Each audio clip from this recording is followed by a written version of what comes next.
Okay, so before this video starts, I just wanna say that this isn't my story. It's a fanfic. The link will be in the description, which will have other links as well. Also, with these videos, I don't listen to the videos I upload, so if there is anything that is too bad or explicit for YouTube, then let me know and please timestamp it. Anyways, let's get into the video. Hello? Anime demigod. Here? It had been a full 3 days since Izuka was in jail and the horror-filled show Toga and Havoc put on display on the roof. Currently sitting in his cell, Izuka was working out. A bench press was allowed inside his cell. Looking through the one-way glass was Naomasa and Izawa. "How much is that again?" asked the detective. 4 plates on each side, plus the bar, so in total 405 pounds or 184 kg. Answered Izawa, watching the bar go up and down with little effort.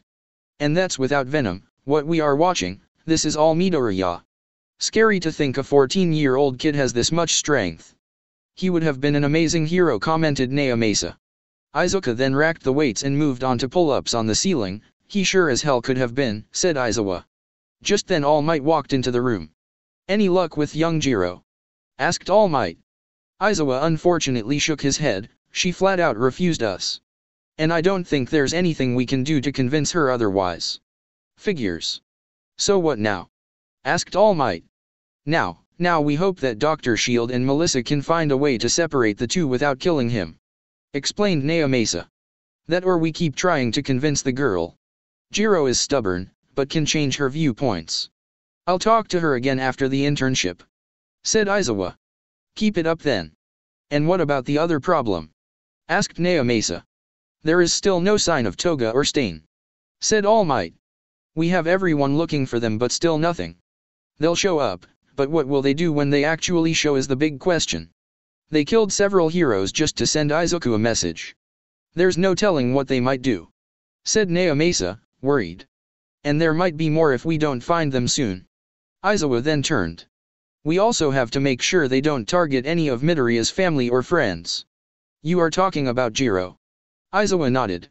"She is interning with Death Arms. Assign her another hero, but make sure they are stealthy. We don't want Jiro getting the wrong idea. I'll talk to Nizu about that. For now we should wait and keep an eye out for those two," said Izawa. In the containment cell, Izuka finally finished his set. Racking the weights, Izuka sat up on the bench and wiped the sweat from his forehead. "How are you holding up, Venom?" "Barely," answered Venom. "It does help that I'm slowly getting used to it, but it hurts nonetheless. But I'm also worried. Just hang in there a bit longer. We'll soon leave this place." Izuka then looked at the one-sided glass, "And they'll be the ones opening the door." "That's not what has me worried, Izuku." Closing his eyes, Izuka knew what, or rather who Venom was talking about. "She knows how to take care of herself. For now we just have to hope they don't go after her." Izawa narrowed his eyes. "Midoriya will not be leaving this cell. We'll catch those two before it gets to that point." 3 days later. Kyoko was nervous. This was the first time she and her class would be working under real heroes. Currently Kyoko was unpacking her things as per Death Arm's instructions. This was also the time they would finally be called their hero names. They picked their own names the day before they left for internships, and Kyoko went with one that matched her quirk. The hearing hero, earphone jack. If only Izuka could have heard it, Kyoko sighed as she closed her suitcase. "I sure hope Izuku is doing alright in that cell." "Hey Jiro. You almost done in there?" asked a voice through the door. Kyoko jumped when she suddenly heard Death Arm's voice. Oh yeah. I'm done," she answered back. "Good, I know you just got here, but this isn't meant to be a walk in the park. Change into your costume, we are starting with some light exercise," said Death Arms. "Right, I'll be there soon." With that, Kyoko heard Death Arms walking down the hall. "How did I not hear him? I am getting too distracted. Izuka will be fine, but if I don't improve myself I won't be able to help him." Grabbing her hero costume, Kyoko changed and headed down to meet up with Death Arms. And boy did she get an introduction. For the rest of the day Kyoko underwent a grueling workout. Arms, chest, legs, endurance, and strength were all targeted or tested to see how much she could handle. Kyoko knew she wasn't the most athletic person, but she wasn't a pushover either. By the end of the day Kyoko found herself laying on her back, her breathing heavy, and sweat dripping down her forehead. That sucked. Death Arms laughed. "You're a pretty tough kid, not many can go through what you just went through." I had some prior training. Explained Kyoka, grabbing a bottle of water. You're talking about that guy who went crazy at the sports festival. Boyfriend, right? Asked Death Arms. Kyoka's face turned stiff when she heard that. Slowly a blush began to cover her face. And no, well, yes. That must have been some training. I saw what he did at the sports festival. It was brutal but calculated, every move he made wasn't without reason. Death Arms then looked at Kyoka. He was trying to save you, wasn't he? Kyoka nodded, yeah, but Endeavor got in the way, as did All Might. If they didn't interfere, Izuku would have taken down that monster. So you don't see anything wrong in his actions? Asked Death Arms. I never said that. I saw what he did, or rather what Venom did. It was a cheap, cowardly act, putting people's lives at risk. But that wasn't Izuku. The Izuku I know is kind and caring. Even after all the crap he got for being quirkless, he still deep down wants to help people. Kyoka sighed. Killing is bad, there's no denying that, but if killing one person saves hundreds, if not thousands of people, maybe taking one isn't that bad. Death Arms was surprised. I see, well, enough about this. Hit the shower and rest for a bit. Dinner should be ready in about an hour. Helping Kyoka up, Death Arms watched as she left the training area. Once she was out of sight, he pulled out his phone and dialed. Hey, it's me. Yeah, quick question. Kyoka went up to her room and grabbed a change of clothes. Fortunately for her, each room had their own private shower and restroom. Taking off her clothes, Kyoka adjusted the water temperature, and once she found that sweet spot, she hopped in. The cold water felt nice as it hit her bare skin and trailed down her body. Exhaling, Kyoka allowed the water to wash over her head. This is going to be a long week. Back with Izuku, afternoon. It was early in the MAND. Izuku was doing push UPS, 498, 499, and 500, pushing himself off the ground. Izuku flew into the air and landed with both feet. I was wondering how long it would take for you to come here. Izuku turned to the see-through glass and found All Might. Sorry I kept you waiting. Don't worry about it, hero, you've been busy. Still haven't found them yet, have you? Asked Izuku. All Might took a seat in front of the glass. No, but we will. Let's just worry about what I'm about to ask you. Izuku sat down on his bed. That's fine with me. Go ahead, ask away. Why did you lie to me? Asked All Might. The last we spoke you said you wished to unbond yourself from Venom. Why? Simple really, because I could. If you thought that I wanted to leave Venom, you'd probably pity me. And for a time you did, explained Izuku. You tricked us. Used our sympathy, and for what? Look at you. That's when Izuku slammed his fists into the glass, separating them. With his head hanging down, Izuku began to laugh. Don't you dare talk about being tricked or being used. You and that rat did the same to me. Looking up, the rage in Izuku's eyes scared the hero. All Might stepped back. I tried to change, I really did. Kyoka helped me calm down, but I can't fight what Venom is. A hunter, in need of prey. Do you have any idea where the other one could have gone? Asked All Might, ignoring Izuku. Smirking, Izuku turned and sat down on the bed. No, but I heard what happened. So many heroes dead, it's only a matter of time before they'll kill again. You could prevent that. You could set me free. But once again All Might ignored Izuku. Where did the red one come from? Izuku sighed, still not budging. The red one is a byproduct of Venom. A child of sorts, but these things reproduce asexually, so a clone. So does that mean the other one will spawn another one? Asked All Might. No, answered Izuku. They only reproduce once in their lifetime and only under special circumstances. Which are? Instead of answering, Izuku smiled. Why are you so confident that we'll set you free? Izuku stood up and walked towards All Might. That thing out there is a monster. It will kill anything and anyone that gets in its way. Be that villains, heroes, civilians, women, children, it won't matter. But you guys are so hung up on doing the right thing that you are blinded. Blinded by the hypocrisy in your actions. You fight a villain, you win, they are put in jail, after a while and some good behavior they are set free. And lo and behold they do it again and people suffer. And that's when the cycle starts over again. It goes and goes and goes without ever stopping. Endless pain, endless suffering. But I on the other hand stop that cycle. So you think you are saving people by killing? Asked All Might. Precisely, you become heroes to save people but you don't get rid of the problem. This world is rotten, All Might. What you do is fine and all, but I've learned that sometimes in order to save a life one must first take one. Izuka then looked at All Might in the eyes. And UA is somehow fine with having one at the school. You're talking about Bakugo.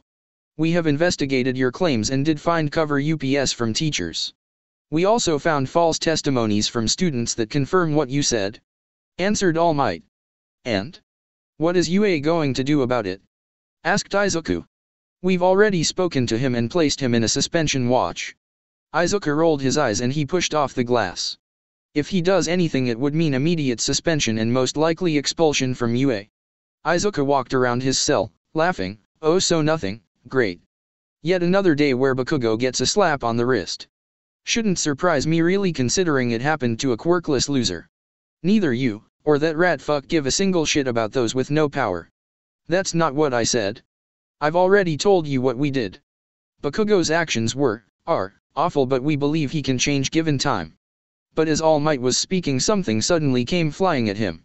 Whatever it was, it hit the glass with enough force to crack it. Looking down, All Might saw that it was one of the 45 pounds plates for the bench press. Do you have any idea what he did to me? Asked Izuku, stopping behind the bench press. And don't give me that shit from your reports. Age 5, Bakugo throws an apple at my head during lunch, nothing happens. Last day of primary school, Bakugo thought it would be funny if I tripped and fell on stage while graduating. Middle school, first day, he decides that for his first act he should burn part of my clothes. 2 weeks later, he found some friends and jumped me after school. Later he uses his quirk, burn marks are visible on my arms and face that burn when exposed to oxygen. That goes on for months, teachers do nothing. Then it came, last weeks of school he comes up to me, takes my stuff, blows it up and throws it out of a window and then tells me to kill myself. All Might's eyes widened. And I tried to ignore him, I really did, but he just kept coming after me. Eventually I decided to try for the support program at UA, but that somehow pissed him off too. So, I gave up, stopped caring. That is, until I met you, All Might. The hero flinched. There you were, the #1 hero. You saved me from some sludge guy, but all I really wanted was to ask you one simple question. So I'll ask again, can someone quirkless be a hero? Izuku waited for a reply but got none. Answer me, yelled Izuku, slamming his fist onto the glass, but All Might refused. Still can't give me an answer, coward. He won't change and neither will you. But you'll need me soon enough, just you wait. You'll be begging me to get rid of your problem soon enough. We'll stop them our way, said All Might. Once we do, there will be one less monster on the streets. Well, All Might, sometimes it takes a monster to kill one. With that, All Might left the cell. Izuku laid back down, but a few minutes later someone else entered the cell. Leave, All Might, I don't care for what else you have to say. Oh, then you're in luck, I'm not All Might, said a female voice. Getting up, Izuku was surprised to find a girl with blue eyes and blonde hair. McDonald's is down the street, sweetheart. The girl laughed. Stereotypes, love it. The name is Melissa Shield, and I'm the one who will be running some tests on your little friend. First things first, blood. Oh? You'll have to come in here to get it, Melissa. Izuku then motioned with his finger for Melissa to get closer. Don't worry, I won't bite. The other guy, on the other hand, he might. Melissa smiled. You aren't going to make this easy like your girlfriend, huh? Good, I love a challenge. That same day, night time. Kyoko was currently resting after being involved with a real hero situation. Good work out there, kid. How was your first taste of heroism? Asked Death Arms. It was awesome. I felt the adrenaline running through me. And the feeling you get when saving people, it's almost unbelievable. Explained Kyoko. But there seems to be a lot more heroes around lately. Glad to hear it. And yeah, there are. Another 2 heroes were killed last night in the next city over. Brutal too, said Death Arms. Rumors are spreading that it was the work of Stain and the other thing. That makes 6 heroes dead. It's a message. And if it really is them, then it's a message for Izuku. Deduced Kyoko. Could be. But we should be safe. How about we grab something to eat? The sun is almost down and I think it's time to call it for today. Getting up, Kyoko nodded. Good, how does barbecue sound? As the two left the scene, 2 figures watched them from the shadows. Are sure this is good to work? Asked Stain, his hand on his sword. Coming down and grabbing onto the railing were several of Toga's tendrils.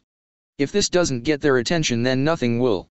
And don't worry, there will be plenty of heroes to go around. The sun had gone down and Kyoka had her fill. Walking outside of the restaurant, Kyoka waited for Death Arms to finish paying. She watched as couples walked by holding hands and locking arms. I wonder if Izuku and I could ever do that. But as she was thinking about that, someone bumped into her. The person fell to the ground as a result. Are you alright? Kyoka asked. Sorry, I wasn't paying attention. Let me help you up. Kyoka outstretched her arm, the person did the same. But as they grabbed her hand, red tendrils appeared and wrapped themselves around and up her arm, eventually stopping around her neck. Hello again. Miss me. Raising their head, Kyoka was surprised to find Toga. Why you? Kyoka tried to use her quirk, but before she could, Toga tightened her grip. I wouldn't do that if I were you. See that guy over there, the one in the ragged gray jacket in the middle of all those people? Well, that's Stain, and he's ready to kill everyone around him if you do anything stupid. So I suggest you do as you are told. Why are you doing this? Asked Kyoka as the tendril cut off her hair. Toga smiled. Simple, if I take you, Izuku would have to come. Once he does, I'll make him mine. Not being able to hold on, Kyoka passed out. Going limp, Toga caught her. After that, you no longer have a place. Turning, Toga nodded at Stain. Transforming, the red symbiote appeared, growling like an animal. People in the streets screamed as Havoc was unleashed. Putting down Kyoka, Havoc went to work. Brandishing its razor-sharp teeth, Havoc watched as the people ran. Can I really kill all of these people? No, not them, we'll save them for later. But those guys you can eat, said Toga. Havoc smiled as running out of the restaurant was Death Arms, Earphone Jack. I wouldn't worry about her hero, said Havoc, reshaping its arm into blades. Death Arms readied himself. Give her back. He yelled, jumping at Havoc with his fist pulled back. But Havoc appeared to be standing still, but just as the hero's fist was about to land, a slicing sound was heard. Death Arms' vision was solely focused on Havoc, but much to his surprise the villain began to tilt. Huh. Havoc was now upside down. What's going on? Why is he upside down? But it wasn't Havoc that was upside down, but rather Death Arms. A thumping sound was heard as the villain grabbed Death Arms' head out of the air. Coming into view was Death Arms' own body, his head missing from the rest of his body, blood pooling underneath. Nice try, hero, but you failed. Don't worry, I'll send more of your hero friends to join you soon enough. The final thing Death Arms saw was Havoc opening up his mouth. The crowd was horrified. A loud crunching noise was heard as Havoc devoured the severed hero's head. Police then arrived and immediately began to open fire on Havoc. However, their bullets did nothing. The bullets seeped into the symbiote. Once each officer emptied their magazines and the smoke cleared, Havoc was still standing. My turn. Flexing his torso, Havoc pushed each bullet that the cops had fired into his mouth and began to spit them right back. Bullets pierced into each officer multiple times as Havoc spit the bullets back. By the end of it, dozens of officers were dead and Havoc remained, smoke rising from his mouth. As much as I want to kill more, we have to leave. This has definitely attracted the attention of the number one hero. Havoc was getting to leave when a radio inside of the patrol cars came on. We need backup. I repeat, we need backup. They are ripping this place apart, oh God. Help anyone. We are in Hoso City. Suddenly the radio cut off as screams of pain were heard. Looks like someone wants all the limelight, thought Toga. This is definitely Shigaraki. Whatever, we have the girl and soon Izuku will be mine. Grabbing Kyoka, Havoc jumped towards the roof of a building. There she found Stain. Did you hear? It seems like our friend wants to shine. Havoc growled, let him, we got what we came for. But his attack will bring more heroes to his location. Stain then pulled out his sword. I'm going to go and do what I was meant to do. Do what you like. Our partnership ends here. It was nice working with you, Stain. Nodding, Stain disappeared into the night. Now, let's leave a message for Izuku. Yue. Niza sat in his chair and looked out into the courtyard of his school. To think this would happen, multiple heroes dead, killed by that monster. Nomus are attacking Hoso, and worst of all, one of my students was kidnapped. Just then the door to his office opened and in walked All Might in his skinny form. Sorry sir, this is all my fault. I can't believe I stayed in my buff form longer than I should have just to talk to Midoriya. If only I'd just. But Niza stopped him there. That's enough, All Might. While your power would have been useful, I'm sure the others will be able to handle this. We just have to believe. Any news on Jiro's location? What about the second hero we put on her? All Might shook his head. No, Death Arms is dead and the second hero we put was found dead as well on a rooftop. That thing from the sports festival must have taken her. If your theory is right, then this must be another message for Midoriya. But as Nizu was speaking, something suddenly came flying through the window, shattering it. Nizu and All Might ducked as glass shards fell over them. What the hell was that? Asked All Might, looking around. Nizu then jumped off of his chair and saw that there was a trail of red on the floor. Following it, the two came upon a choker. That's part of young Jiro's costume. Reaching, the hero grabbed it. That's when he noticed that it was covered in something red. Blood. Inspecting it more closely, All Might noticed something attached to the inside. Grabbing it, he saw that it was a USB. Giving it to Nizu, the principal plugged it into his computer. On it was one video file. Slowly Nizu hovered over it and clicked on it.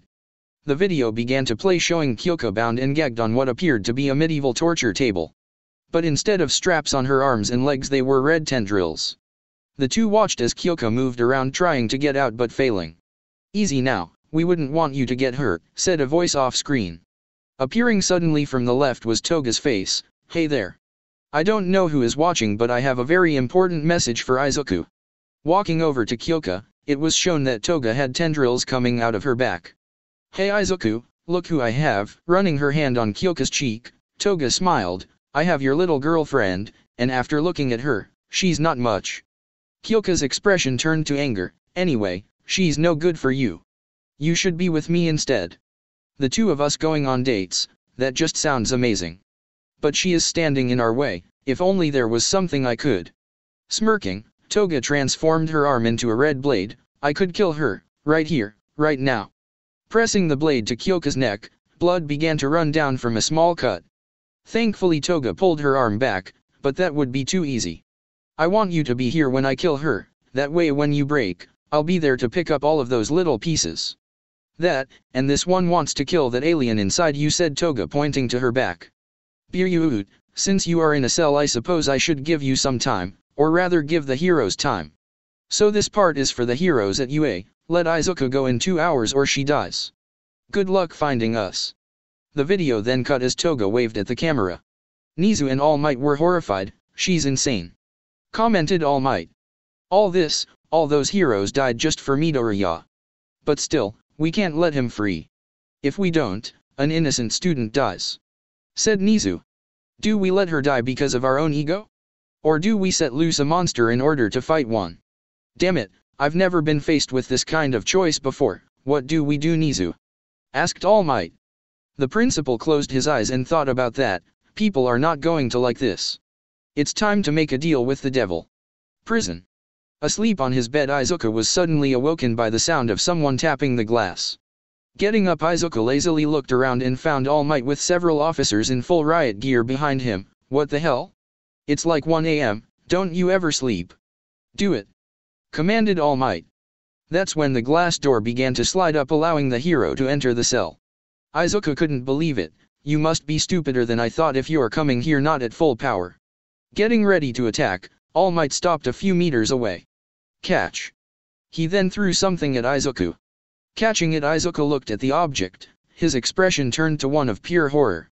This is Kyoka's. It has blood. Izuku then looked at All Might. Is she? No. Answered All Might, much to Izuku's relief. But she is in danger. We received a message from Toga. She captured Jiro and is currently holding her, and she wants you. Toga has given us 2 hours to release you and to save the girl. That was an hour ago. Where is she? Asked Izuku, clenching the choker. We don't know. The heroes we had protecting her are all dead, so there's no trace of her or Toga. Explained All Might. So you guys allowed this to happen. Lifting his head, All Might could see the pure, unfiltered, raw anger in Izuku's eyes. That doesn't matter right now. What does is that we have an hour to find Jiro and take down that monster or she dies. Said All Might. Reaching into his pocket, All Might pulled out a remote and pressed the button, deactivating the Venom countermeasures. We need your help. Izuku could feel Venom finally being able to relax. Breathing in, Izuku activated Venom, the black symbiote covering him from head to toe. The clicking of guns was heard as each officer raised their guns. Now towering over the hero, Venom spoke. "Ah, much better." His white eyes then turned to All Might. "You are lucky we don't kill you where you stand." All Might nodded. "I know. So will you help Jiro? Or will you let her die?" Venom leaned down and got right in All Might's face and roared. Spit then hit the hero's face as Venom's sharp teeth were inches from taking a bite. Once done, Venom flicked his tongue around. "If she dies, it will be on you, and I will come for you and all of you, eh? Mark my words." Back to Jiro. There must have been someone helping Toga. "There was one, Stain the hero killer," said All Might. "And where can we find this hero killer?" asked Venom. "Hosu City, he's fighting the heroes while they try to fight Nomus that appeared." Izuku nodded. "Then I'm leaving. You guys will only get in my way." Venom then walked past the hero. "It's like I said," begging. With loud thumps, Venom walked out of his cell, ripping the doorknobs off each door he passed. Finally reaching the outside, Venom began to run. Reaching the edge, the symbiote jumped. Venom, we aren't going that far by jumping. We need to get there faster." "Faster? I can go faster." Climbing his way to the top of the watchtower, Izuku grabbed the pole. Reaching behind his back, Venom grabbed part of himself and pulled hard. In an instant, demon-shaped wings appeared from his back. Flapping his wings, Venom took off into the night sky. "I didn't know you could fly." The benefits of being able to shapeshift. But enough about that, let's go to Hosu. Hosu. In Hosu, the city was in chaos. Fire rages in the streets, buildings collapsed, and people ran for their lives. Itza, who was in the city, chased someone into an alley. Stopping midway, Itza looked around. "I know you're here, Stain. Show yourself." But as Itza looked around, slicing from behind, the student screamed out in pain as a rusty blade hit his arm. Landing in front of Itza was Stain, his blade soaked in blood. A hero student. "I am Itza, brother of Ingenium, the hero you crippled," said Itza. "And I will have my revenge." Stain smiled. "Revenge? Your brother was one of many fake heroes. And now you want revenge? You aren't a real hero." "I am a hero, and I will take you down." Using his quirk, Itza rushed the hero killer. Itza went in for a kick to the head, but the hero killer saw it from miles away and jumped into the air before it even got close. Now above Itza, Stain smiled as he looked down. "Now die." Stain swung his blade, but just as it was about to slice Itza's face, a loud boom was heard. Something then came crashing down on top of Stain so hard that Itza was thrown to the nearby wall. Slowly getting up, Itza's eyes widened at what was before him. "Found you." Like a lion that just caught its prey, Venom was on top of Stain. Cracking sounds were heard coming from Stain's back as Venom tightened his grip. "Now I'm going to ask you one simple question. Stain, where is Toga?" The villain groaned in pain as his spine was crushed, but even in pain Stain spoke. "It's you, Toga always knew you'd come. As to where she is, I have no idea." "Wrong answer." Jumping off, Venom lifted Stain off the ground and threw him towards a wall. Stain slammed against it so hard that the concrete wall broke. But before the villain could fall to the ground, Venom grabbed him by the neck and pinned him against the wall. "One more time, Stain, where is Toga?" Blood now ran down Stain's mouth. His lungs were rapidly filling up with blood thanks to his rib piercing his lung. "Why you should be just like me. You only hurt the bad ones. I don't have time for this." Frustrated and now getting desperate, Venom transformed his hand into a knife and stabbed into Stain's thigh. "Tell me." Stain gritted his teeth as blood dripped down his leg and onto the floor. "Answer me," yelled Venom, stabbing into his other thigh. But Stain refused to answer. "Tell me where she took her," demanded Venom as he moved up and pierced his arms. Over and over Venom would stab and slash all over Stain's body, always making sure to miss the vitals. Now a dripping body of blood, Stain could barely speak. As Stain opened his mouth to talk, a large amount of blood dropped down from the side. "There's an old apartment building, we stayed at." Venom closed the distance between himself and Stain. "Which direction?" Slowly moving his arm up, Stain pointed towards the west. "That way. Thank you for your cooperation. Now suffer and die." Grabbing Stain by both of his arms, Venom began to pull. Stain screamed out in pain as he could tell his arms were literally being pulled apart. First was the muscle, strong but easily ripped. Then came the blood vessels, and finally came the nerves. In one rapid movement, Venom ripped off one of Stain's arms. Blood splattered across the wall and onto the floor. Dropping Stain, Venom held the arm up and proceeded to eat it in front of the villain. You taste horrible, Itza, you can do what you like with him. He won't resist. Sprouting his wings once again, Venom took off towards the direction Stain pointed at, leaving Itza with a dismembered and bloody Stain. Itza just stared at the broken villain. He saw the blood, and thought that this was the perfect chance to get his revenge. But why couldn't he do it? Was it because of the sorry state Stain was in, or was it because of what he saw? Whatever it may have been, one thing was for certain, Venom, no rather Izuku, was out for blood. Unknown building. Toga hummed a tone as she patiently waited for the 2 hours to be up. Just 5 more minutes and you'll be dead. And Izuku will be all mine. I just got the best idea. Why don't I cut off one of those things dangling from your ears and send it to your parents? I'm sure they'll be happy to have at least some part of you back. Kyoka's eyes widened. She then began to squirm and scream in a muffled voice as Toga walked towards her. Transforming one of the tendrils into a pair of scissors, Toga was just about to clip Kyoka's jacks clean off when the building they were in began to shake. Toga stopped and looked up at the ceiling. He's here. Crashing through the ceiling was Venom, his teeth showing, his claws sharpened, and his anger boiling. Toga. Toga was transforming when Venom came in and fell on top of her. Kicking her through the floor, the two were now falling. Havoc, having now fully emerged, was currently in a fight with Venom. Tendrils tangled into each other and both symbiotes roared as they fell through the floor. A tear out of relief ran down Kyoka's face as she saw Izuku. Izuku. The two symbiotes roared as they fell through the floor. Pulling his fist back, Venom managed to punch Havoc across the face. But all that did was piss it off even more. Eventually the two would hit the ground floor. The two separated. Taking the girl was the worst mistake of your life, warned Venom. Havoc roared, no, the mistake was not killing her on sight. But now that you're here. Half of Havoc's face peeled off, revealing Toga underneath. Her twisted smile and blush on her cheek would scare even the hardest of heroes. We can finally be together. Sorry, but Kyoka is the one for us, said Venom. With a sad expression on her face, Toga let Havoc cover her face. You'll learn to love us, but first, let's see if you can protect her while trying to kill me. Looking up, Havoc suddenly jumped back up. Venom's eyes widened. No. Jumping towards him, Venom managed to grab onto Havoc's leg and pull down. Slamming against the floor, Havoc screeched out in pain. You are staying right here. Havoc turned and created a spear. Thrusting it forward, he impaled Venom through the chest. Pushing forward, Havoc managed to pin Venom against the wall. Your host is weak, father, just like you. With Venom still attached to the end of the spear, Havoc lifted him up into the air before slamming him back down. Pulling the spear free, Venom grunted in pain. I expected more from you. Venom growled, I'm only getting warmed up, son. Extending out his arms, Venom shot out black webbing, which then attached themselves to furniture. Pulling hard, Venom caused a sofa and fridge to come flying at Havoc. Turning to his right, Havoc sliced through the sofa with ease. He then turned to his left and did the same to the fridge. That was your plan. I can catch bullets with my teeth. Did you honestly think I couldn't react in time? That wasn't the point, answered Venom. I just needed you to be distracted.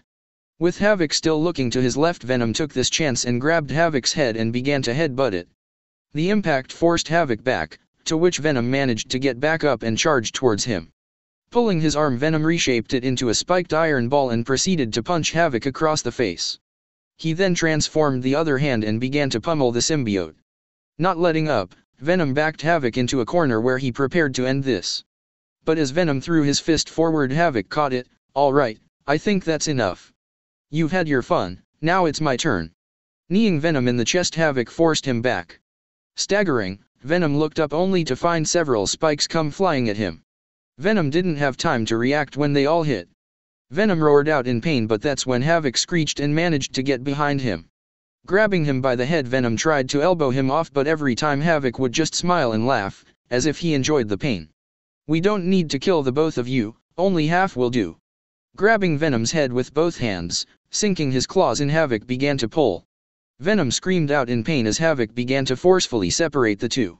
Inch by inch, Izuku's head was being exposed until finally 2 screams could be heard, one from Venom and the other from Izuku. Izuku could now see Venom, and vice versa. How does it feel, Izuku, to have your only source of strength peel itself away? Soon you'll be nothing but the girl's plaything, taunted Havoc as he pulled even harder. Grunting in pain, Izuku narrowed his eyes. Screw you. I'd rather die than become her plaything. Retracting back, Toga's face then appeared. Izuku, I'm hurt. But don't worry, I'll make you forget everything. That way me and you can stay forever and ever. Doesn't that sound nice? But just before Izuku could answer, a chair came down and hit Toga on the head, breaking on impact. Ow! Who did that? She yelled out. Toga looked up not only to find another chair falling, but it was actually Kyoka throwing them down. Hey ugly! Get away from my man! Blocking the chair with her arm, Toga became enraged. Why won't you die? Covering Toga's face, Havoc roared, you're dead. Tossing Izuku aside, Havoc began to climb up the broken floors. Laying on the floor and with Venom trying to reattach itself to Izuku, he could do nothing but watch. Kyoka! Kyoka watched as Havoc climbed and climbed. That's it, get up here. Shooting up from the hole in the floor, Havoc extended out his tendrils, knocking Kyoka to the floor. Once on the floor, a red tendril wrapped itself around her waist. You should have just left Izuku. Now you die, said Havoc as he picked Kyoka up and held her in midair. Kyoka felt the tendril around her waist tighten. Izuku isn't yours. Havoc roared in Kyoka's face before Toga's face appeared. He is mine. The moment I saw him I knew we were destined to be together. I've seen what this world has done to him. Havoc was part of Venom and Venom is part of Izuku. I saw the pain, the tears, the fear, the hate. Deep down Izuku wasn't meant to be a hero, he's meant to be by my side doing whatever we feel like. But you won't let him, you are the one who's getting in his way. That little outburst at the sports festival, caused by Venom and his lust for food. And the only reason why Izuku didn't let him eat was you. I bet you didn't even know that holding back these urges hurt him. Every second of every day was hell, yet he endured because of you. You caused him to suffer, you caused the outburst, you caused him to go to jail, everything is your fault. Kyoka's eyes widened. Why Yuri wrong? Toga smirked. Am I? Or deep down do you know what I just said was true? Kyoka stayed silent. That's what I thought. You are nothing but a poison to him, and I have the antidote right here. The symbiote once again covered Toga's face. Death. Opening its mouth, Kyoka saw her end coming. Maybe you're right. Maybe I haven't been the best with him. But I know there's good in him. Quickly, Kyoka extended out her earphone jacks and plunged them into Havoc's chest, and I'll be the one who shows him. Activating her quirk, Kyoka channeled her heartbeat directly into Havoc. The sound wave pulsated through the villain, forcing both it and Toga to their knees. The tendril around Kyoka let go, but the sound kept going. Screeching in pain, Havoc began to melt off Toga. No. You're killing it, yelled Toga, half of her face now free of the symbiote. Good, said Kyoka, standing over the villain. Once I get rid of it, you're next. Pieces of Havoc began to melt off of Toga like ice cream off a cone. But just as all of it was gone, Toga managed to reach for something attached to her thigh. With all her strength, Toga pulled out a knife, then pulled on Kyoka's own earphone jack. She forced Kyoka close. Now in range, Toga plunged the knife into Kyoka's shoulder. The pain forced Kyoka to pull her jacks back. Toga lunged at Kyoka, pulling out another knife and trying to stab her again. Kyoka saw this and managed to grab Toga's wrist. The two were now in a power struggle. Toga couldn't muster the strength to overpower Kyoka thanks to the sound, and Kyoka couldn't either thanks to the knife in her shoulder. Blood dripped down the wound as Kyoka was slowly losing. Kyoka looked up to see Toga smiling and her eyes glowing red. Die. Die. Die. She yelled, growing more insane by the second. Kyoka tried her best, but her chances of escaping grew smaller when red veins appeared from Toga. This caused the knife to come down, this time aimed for her chest. Now inches away, Kyoka couldn't hold on anymore. Her strength weakened and the knife was now touching her. This was it. However, just as the knife was about to pierce her, a black tendril wrapped itself around Toga's neck. Didn't I say, you wouldn't touch her? Said Venom appearing. Toga gritted her teeth. You. Rapidly, Havoc appeared and protected Toga. We are ending this, father. The two symbiotes then lunged at each other, meeting in the middle. They fought. Fists went flying, tendrils sprung out in every direction, falling once again. The two continued their fight. Outside, several dozen police officers surrounded the building Izuku and Kyoka were in. Assisting them were several heroes, but one officer and hero stood out. Aizawa and Naomasa were present. So this is where they are? Asked the detective. A loud boom was heard from inside the building. Yeah, I'm pretty sure they are. So what's the game plan? Asked Naomasa. SWAT is on their way, but we can't wait for them. We need to get Jiro out of there and secure both Venom and Toga," explained Aizawa. "We have no advantages here, we need to go in fast and hard. Once SWAT is here we move in." But as Aizawa was explaining, the wall on the third floor suddenly exploded. Debris went flying at the police cars parked outside. One massive piece landed atop of one of the cars, forcing the officers to flee. As the debris stopped, the officers went to see what had just crashed into the car, only to find that it was Havoc. "Shit! It's the red one!" an officer yelled out. He tried to reach for his weapon, but before he could, a hand grabbed him by the neck. "A midnight snack, don't mind if I do." Pulling the officer in, Havoc opened its mouth and bit down. A loud crunch was heard as Havoc bit the man's head off. Tossing the rest aside, Havoc reshaped its hand. "No!" yelled Venom from the hole in the wall. "More will die if you don't let us kill you, father," said Havoc as he grabbed another officer, but this time instead of eating them he threw them at the building. Reacting fast enough, Venom caught the officer. "I got you." Gently putting them down, Venom looked back at Havoc, only to find a tendril attach itself to his chest. Venom was then pulled out of the building and right into Havoc's fist. Falling to the ground, Venom was then picked up by the leg and slammed down onto a patrol car. Over and over, Havoc slammed his father down to the point that the car split in two. Now laying on the ground, Venom reached out and grabbed one of the two halves and used it as a boxing glove. Punching Havoc away, Venom got up and grabbed the other half. Now armed with both halves, he charged. Havoc was barely getting his bearings back when Venom came in and punched him across the face. Pieces of the car went flying as Havoc screeched in pain. Punch after punch, Venom beat the symbiote down. Beaten to the ground, Venom now stood over Havoc and continued his attack, the ground underneath Havoc's face breaking from the impact. After a few more hits, the two halves the car deteriorated, leaving nothing behind. But even then, Venom now used his fists. With a loud boom, Havoc stopped moving.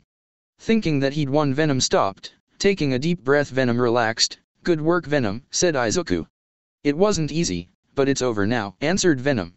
But in that moment, Havoc opened his eyes. "And who decided that?" Venom looked down, but as he did, it was already too late. Kicking Venom in the chest, the symbiote went flying back towards the building. Crashing through the bottom floor, Venom broke all of the support beams that held up the building. Near the top, Kyoko was making her way down floor by floor when the building suddenly began to shake. "Oh come on, now what?" That's when the floor underneath her gave out about 5 feet, causing her to fall. The building was now unstable. She needed to get out before the building came crashing down. Back down on the ground level, Venom was holding up the apartment building. "We can't hold on forever," said Izuku as the building began to crack even more.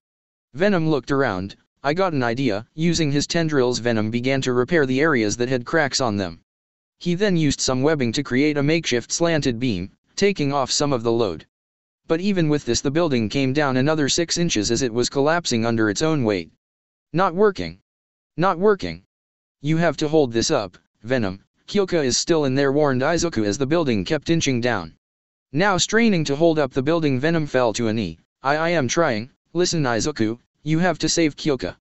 I won't be able to put Havoc down and save her." "What are you saying?" asked Izuku. "Unbond. It will be temporary, but once you are outside you have to save Kyoko. But know that you'll do it without any power." Izuku stayed silent. "Man, this is going to suck, but it has to be done." Izuku sighed. "Alright, let's do this." Jumping out from Venom's back was Izuku. Landing, the boy looked back at Venom. "What about Havoc?" "Let me worry about that. Focus on Kyoko," said Venom as he heard roaring from the outside. "Oh Venom, come out and play," said Havoc, in a creepy tone. "I didn't kick you that hard. Don't die, Venom, I still need you." With that, Izuku took off towards the stairs. Venom smirked. "I don't plan to." With all his strength, Venom managed to lift the building slightly. Taking this chance, Venom fired off black webbing from his hands and quickly stopped the building from falling. This should hold long enough for Izuku to get Kyoko out of here. Now then, time to discipline a misbehaving child. Running back outside, Venom jumped out and lunged at Havoc. Immediately Havoc noticed something was different. The form Venom was taking wasn't the same. He was much larger, and the almost human shape was gone. Venom now looked like a giant black goo with razor-sharp teeth and claws. "What happened to you? Where is your host?" asked Havoc, punching Venom in the face. Eating the punches, Venom grabbed Havoc by the shoulders. "None of your concern." Picking Havoc up, Venom threw him over his shoulder and suplexed them right into the ground. Your fight is with me. That's when Toga put it together, he's going after the girl. Hurry up and kill this one already. Don't tell me what to do.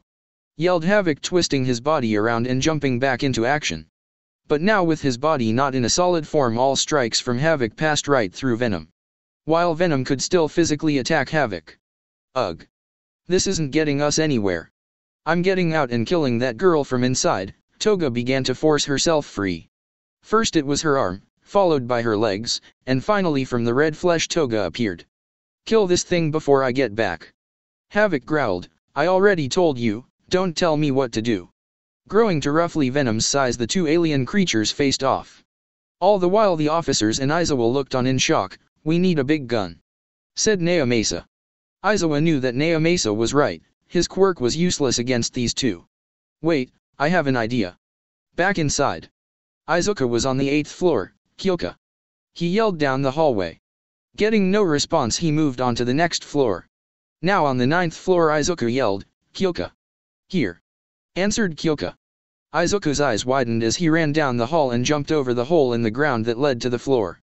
Making it to the other side, he kept running. Eventually he found her sitting down on the floor and against a wall. Oh, thank goodness. How are you feeling? Izuku asked, kneeling down in front of her. As he did, Izuku noticed a lot of blood. Where's this all coming from? The wound on your shoulder shouldn't be bleeding this much.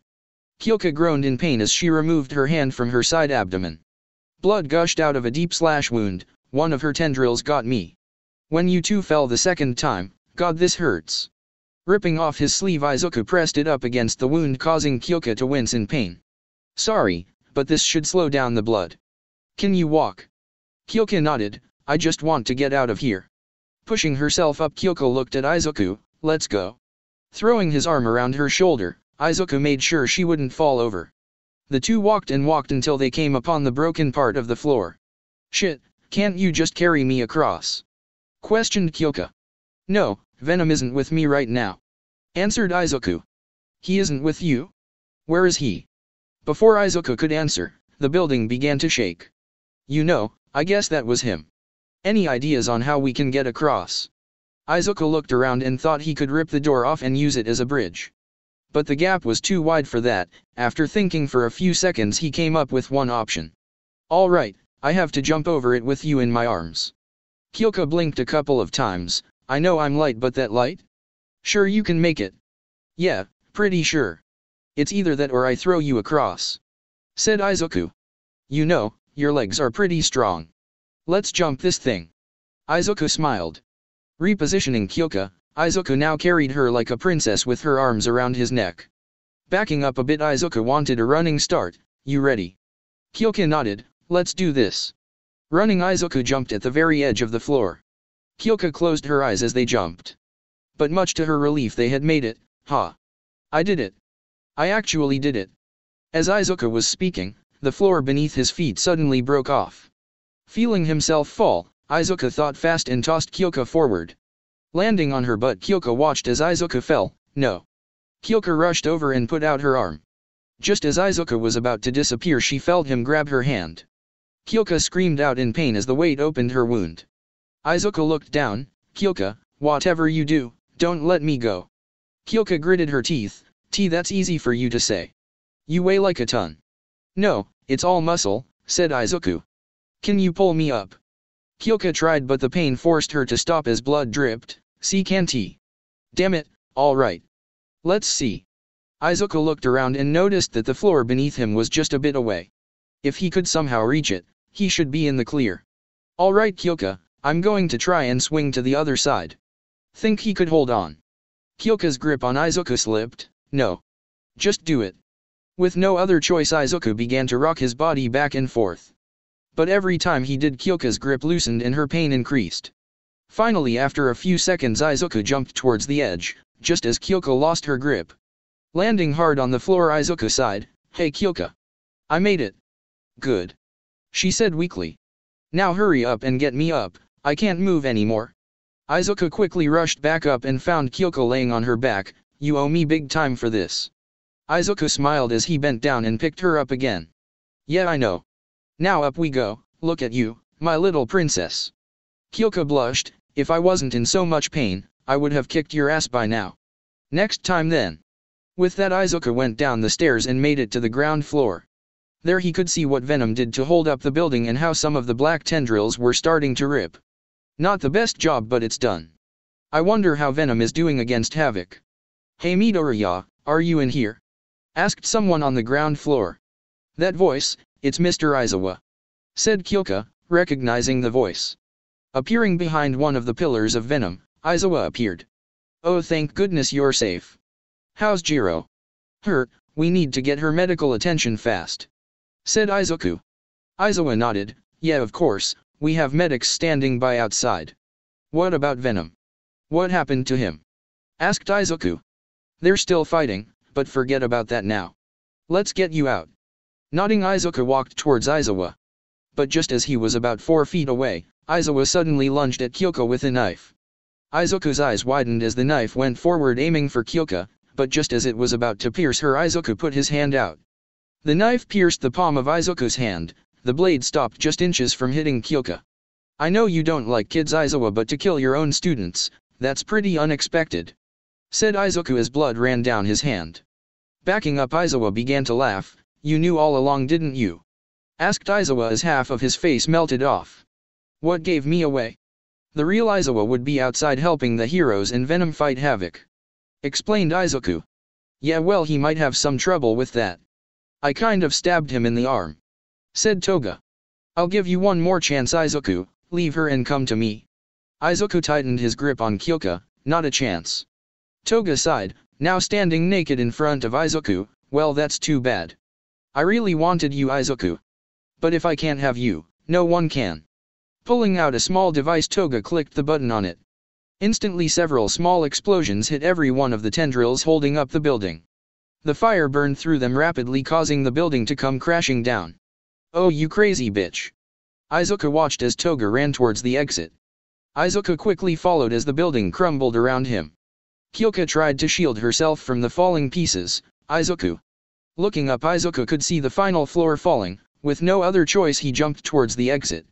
By the skin of his teeth he made it out, but dropped Kyoka in the process. Dust and debris littered the floor. Kyoka, where are you? Asked Izuku, pushing a piece of wood off of himself.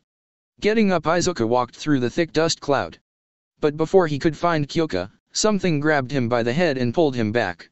Coming to a stop, Izuku was now face to face with Havoc. So you're the one who Toga is obsessed with. You don't look like much. Izuku moved around trying to break free, this coming from a pile of slime. Where's Venom? You shouldn't worry about him, he's just taking a quick rest. Said Havoc, brandishing his teeth.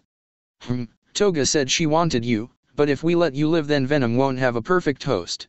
Opening its mouth, Havoc was just about to bite down on Izuku's head when Venom came in and kicked him away. Izuku.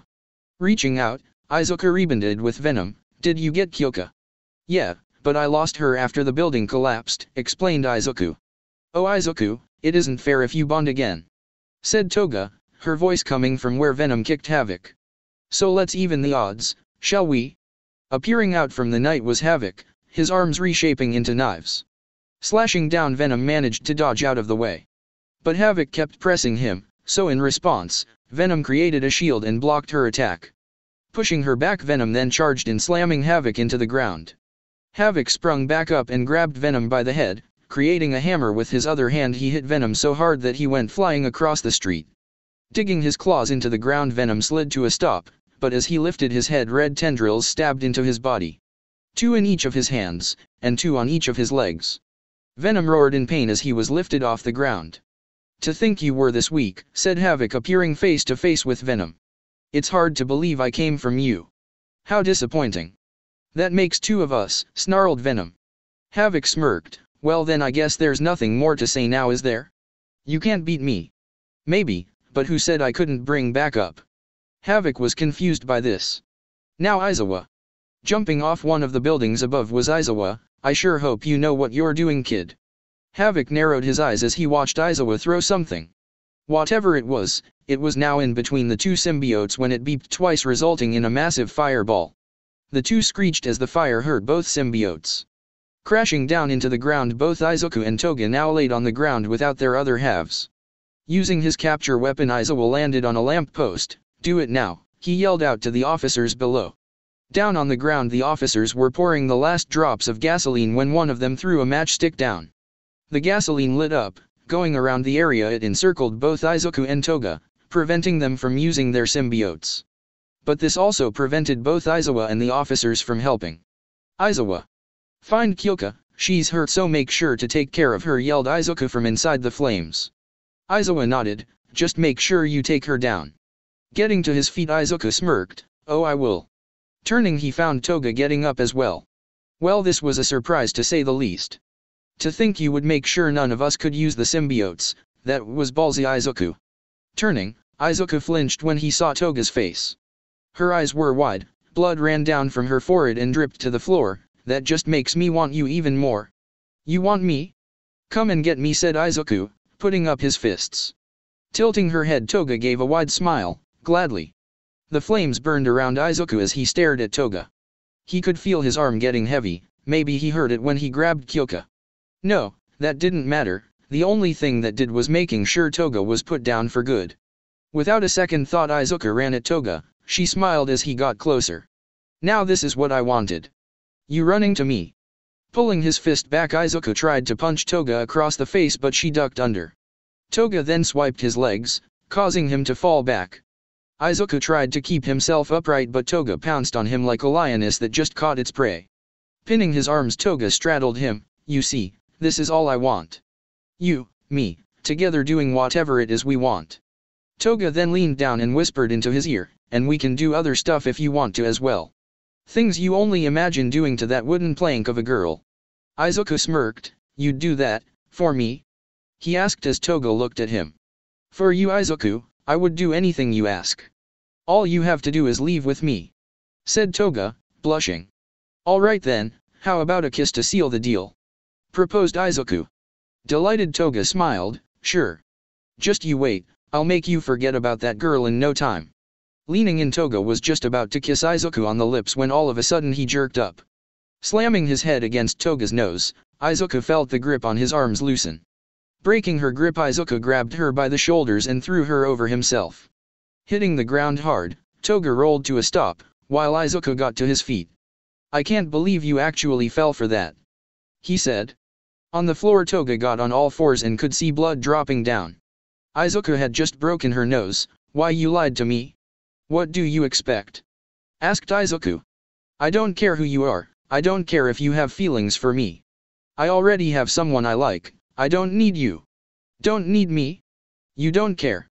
Toga slowly began to get to her feet. "You don't get it, do you, Izuku? The heroes are doing the same thing to you. Do you really think they'll let you go after all this? Look around you.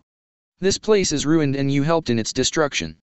The heroes only needed a tool to get rid of me, and what good is a tool when the job is done?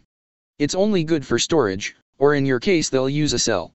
They don't care about you, Izuku, you don't need them, they need you. What will you do after this is over?" Now on her feet, Toga turned as more blood ran down her broken nose. "Answer me," demanded Toga. Izuku flinched. I don't know," he said, knowing that everything she just said was true. Izuku knew that once this was over, the heroes would want him back in a cell. But more than anything, he wanted to be with his Kyoka. However, even that was looking like a far-fetched dream. "See, you're just like me, Izuku. That's why I want you. No, I need you. Together we can make a life worth living. No one would ever tell us what we could do or not do," said Toga, almost begging him. Thinking about it for a moment, Izuku shook his head. "You may be right. After this the world may want my head. But I won't let them take it, and I especially won't let you get what you want." Toga closed her eyes and sighed. "Well, I guess that's it then." Opening her eyes, she suddenly pulled out a knife from her skirt. "I will take you with me, even if that's in a million pieces." Running at Izuku, Toga slashed down. Dodging out of the way, Izuku countered and kicked Toga in the ribs. The kick did nothing. Toga smiled as she twisted her body and slashed up.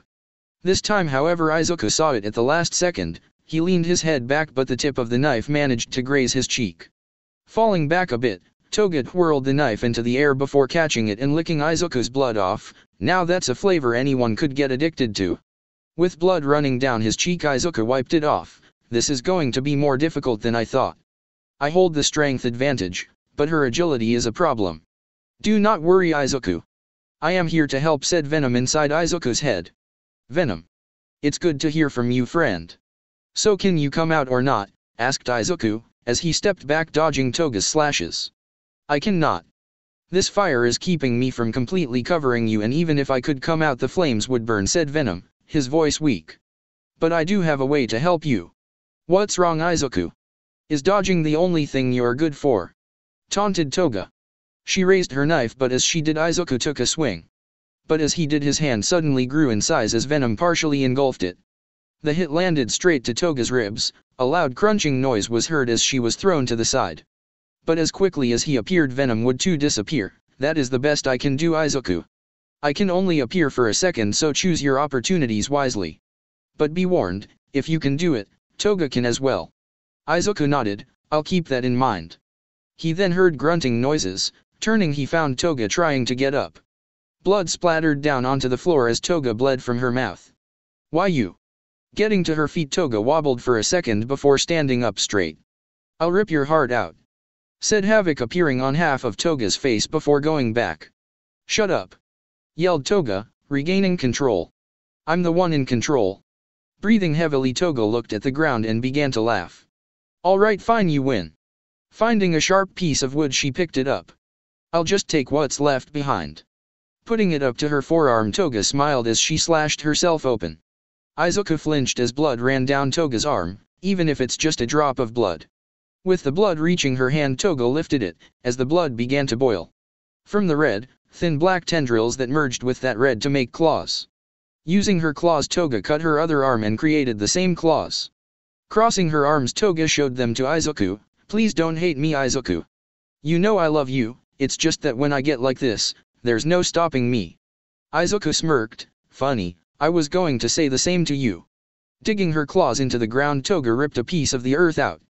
Lifting it above her head, she hurled the piece towards Izuku. Seeing it coming, Izuku moved Venom to his legs and jumped out of the way. The boulder shattered on impact, but as Izuku slid to a stop, he was suddenly met by Toga's claws to his neck. Appearing in time, Venom blocked the claws, but Toga wasn't done. With her other hand, she slashed down at Izuku and managed to cut him across the chest. 3 slash marks were seen as Izuku held his bleeding chest. His chest burned, but Izuku somehow managed to push through the pain and was able to hit Toga underneath the chin. The two went back and forth, and both of their symbiotes gave them an extra kick to their blows. Each blow would hit hard enough to draw blood. Soon the flaming arena turned into one of blood. Each strike was targeted, each trying to land a fatal blow and kill the other.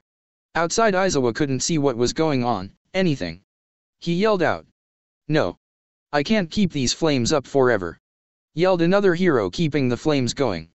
She could control the fire and make it so that the gas doesn't end. Damn it. Even from up here I can barely see inside, said Izuku, posted up atop of a light pole. But as he scanned the area, he came across something that caught his eye. Is that? Jumping down, he rushed towards what he saw, only to find an earphone jack sticking out from underneath some debris. Grabbing the wood, Izuku threw it off and found Kyoko laying on the ground. Reaching down, he checked for a pulse and found one. Jiro. Jiro. Can you hear me? He asked. Groaning, Kyoko nodded. Why, yeah. Good, Izuku would kill me if something happened to you, he said, trying to figure out his next move. Upon hearing his name, Kyoko quickly sat up. Izuku. But getting up that fast caused the wound on her side to open up more. Damn it. Izuku put a hand on her shoulder. Easy, Izuku is inside of that fire pit right now. He's taking on Toga as we speak. Come on, let's get you some help. Picking her up, Izuku threw her arm over his shoulder. As they slowly walked, Kyoko would look back towards the firewall. Izuku. But as she watched, she noticed that the flames were dying down. Can't hold on much longer, said the hero, keeping the flames up. Exhausted, the hero fell to their knees, causing them to deactivate their quirk. The flames slowly dissipated. In the middle of their fight, Toga saw this and knew that this was her chance to take a hostage or escape. Sorry about this, Izuku, but we'll have to finish this another day. Toga then swung around, kicking Izuku away. Running towards an opening, Toga was just about to escape when the flames suddenly erupted again, even bigger than before. What? Outside, Aizawa turned to find Todoroki. What? How did you get here? Todoroki, who was holding out his arm, looked at Aizawa. Aitsa, I found him next to the now dead hero killer Stain. He said Midoriya was the one who killed him. After that he pointed in this direction and said to hurry. I can't condone you running away from your hero, but that doesn't matter now. Keep those flames up, Midoriya is inside fighting that other one. Todoroki nodded. Come on kid, you need to finish this. Back inside the flames, Toga looked on in despair. Damn it. Why does everything go wrong? Going somewhere? Asked Izuku as he grabbed the back of her head. Pushing her head forward, Izuku placed Toga into the flames. Toga screamed out in pain as her face burned. Seconds passed, but just as Toga was about to stop moving, a red tendril came out from her back. The spike pierced into Izuku's abdomen before flailing around and smacking him across the face. Pushed back, Izuku held onto his abdomen as blood dripped down. Fuck. Looking up, Izuku watched as Toga pulled herself away from the fire. With her face still smoking, she turned around. What he saw would haunt him for the rest of his days. Half of Toga's face black and red as the cells melted off of her. Tell me, Izuku, you are going to a school for heroes. Is this heroic? Izuku flinched but stood his ground. For you, that's the least you deserve. Appearing on the burn, Havoc covered it up. Toga laughed. Maybe so, but I'll make sure you end up worse. With one of her hands still shaped into claws, Toga ran at Izuku. Throwing her hand, Toga smiled as she aimed for his abdomen but was blocked by Venom. Seeing this, Toga turned and aimed her claws up. Desperately trying to dodge, Izuku leaned back, but in that moment Toga tripped him up. But this time, instead of straddling him, she flipped him over on his back. The other one is inside of you, right? I'll just rip him out of you. Using her claws, Toga began to slash Izuku's back over and over again. Blood splattered over the floor as Izuku screamed out in pain. You make such a cute noise when I cut you. I wonder if that girl would do the same. Well, it doesn't matter, she's probably dead anyway. In just a few seconds, Toga reached deep into his skin, but before she could do any more damage, Izuku let out a battle cry. You're pissing me off, he yelled out, dislocating his arm. With Venom controlling his arm, they managed to grab Toga and throw her. A loud popping sound was heard as Venom set Izuku's shoulder back into place. Getting up, Izuku had the look of a crazy dog. I'll kill you. With blood dripping down her claw, Toga smiled. Looks like you've finally gotten serious. Did mentioning your little girlfriend piss you off? Izuku clenched his fist. Shut up. I've wasted enough of my time with you. I'll make sure you never hurt anyone again. Running at Toga, Izuku transformed his arm into a sword. Toga smiled as she blocked the sword with her claws. So slow, she yelled out, parrying the blade and stabbing into Izuku's chest. But this was exactly what Izuku wanted. With her arm outstretched, Izuku grabbed it, preventing her from moving. Got you, you bitch. Raising his elbow, Izuku brought it down right on her arm, snapping it. Toga tried to scream out in pain, but Izuku covered her mouth. No one gets to hear you scream. Raising her into the air, Toga's eyes filled with horror as she looked at Izuku. Havoc. Do something, but there was no response. Havoc. You bastard, come out right now. But once again Havoc never appeared. However, Toga had little time to think of anything else when she felt something go into her chest. Looking down, Toga saw that it was Izuku. He'd just punched a hole through her chest. Behind her, Venom's arm appeared holding something in its grasp. Pulling his arm out, Izuku dropped Toga. Walking over, he bent down and held out the object. If she is dead, then I guess you don't need this. Toga noticed that it was her heart, her own heart, that was in his grasp. Her body began to go cold. She tried to reach out for it, but Izuku pulled it back out of her reach. Give it back.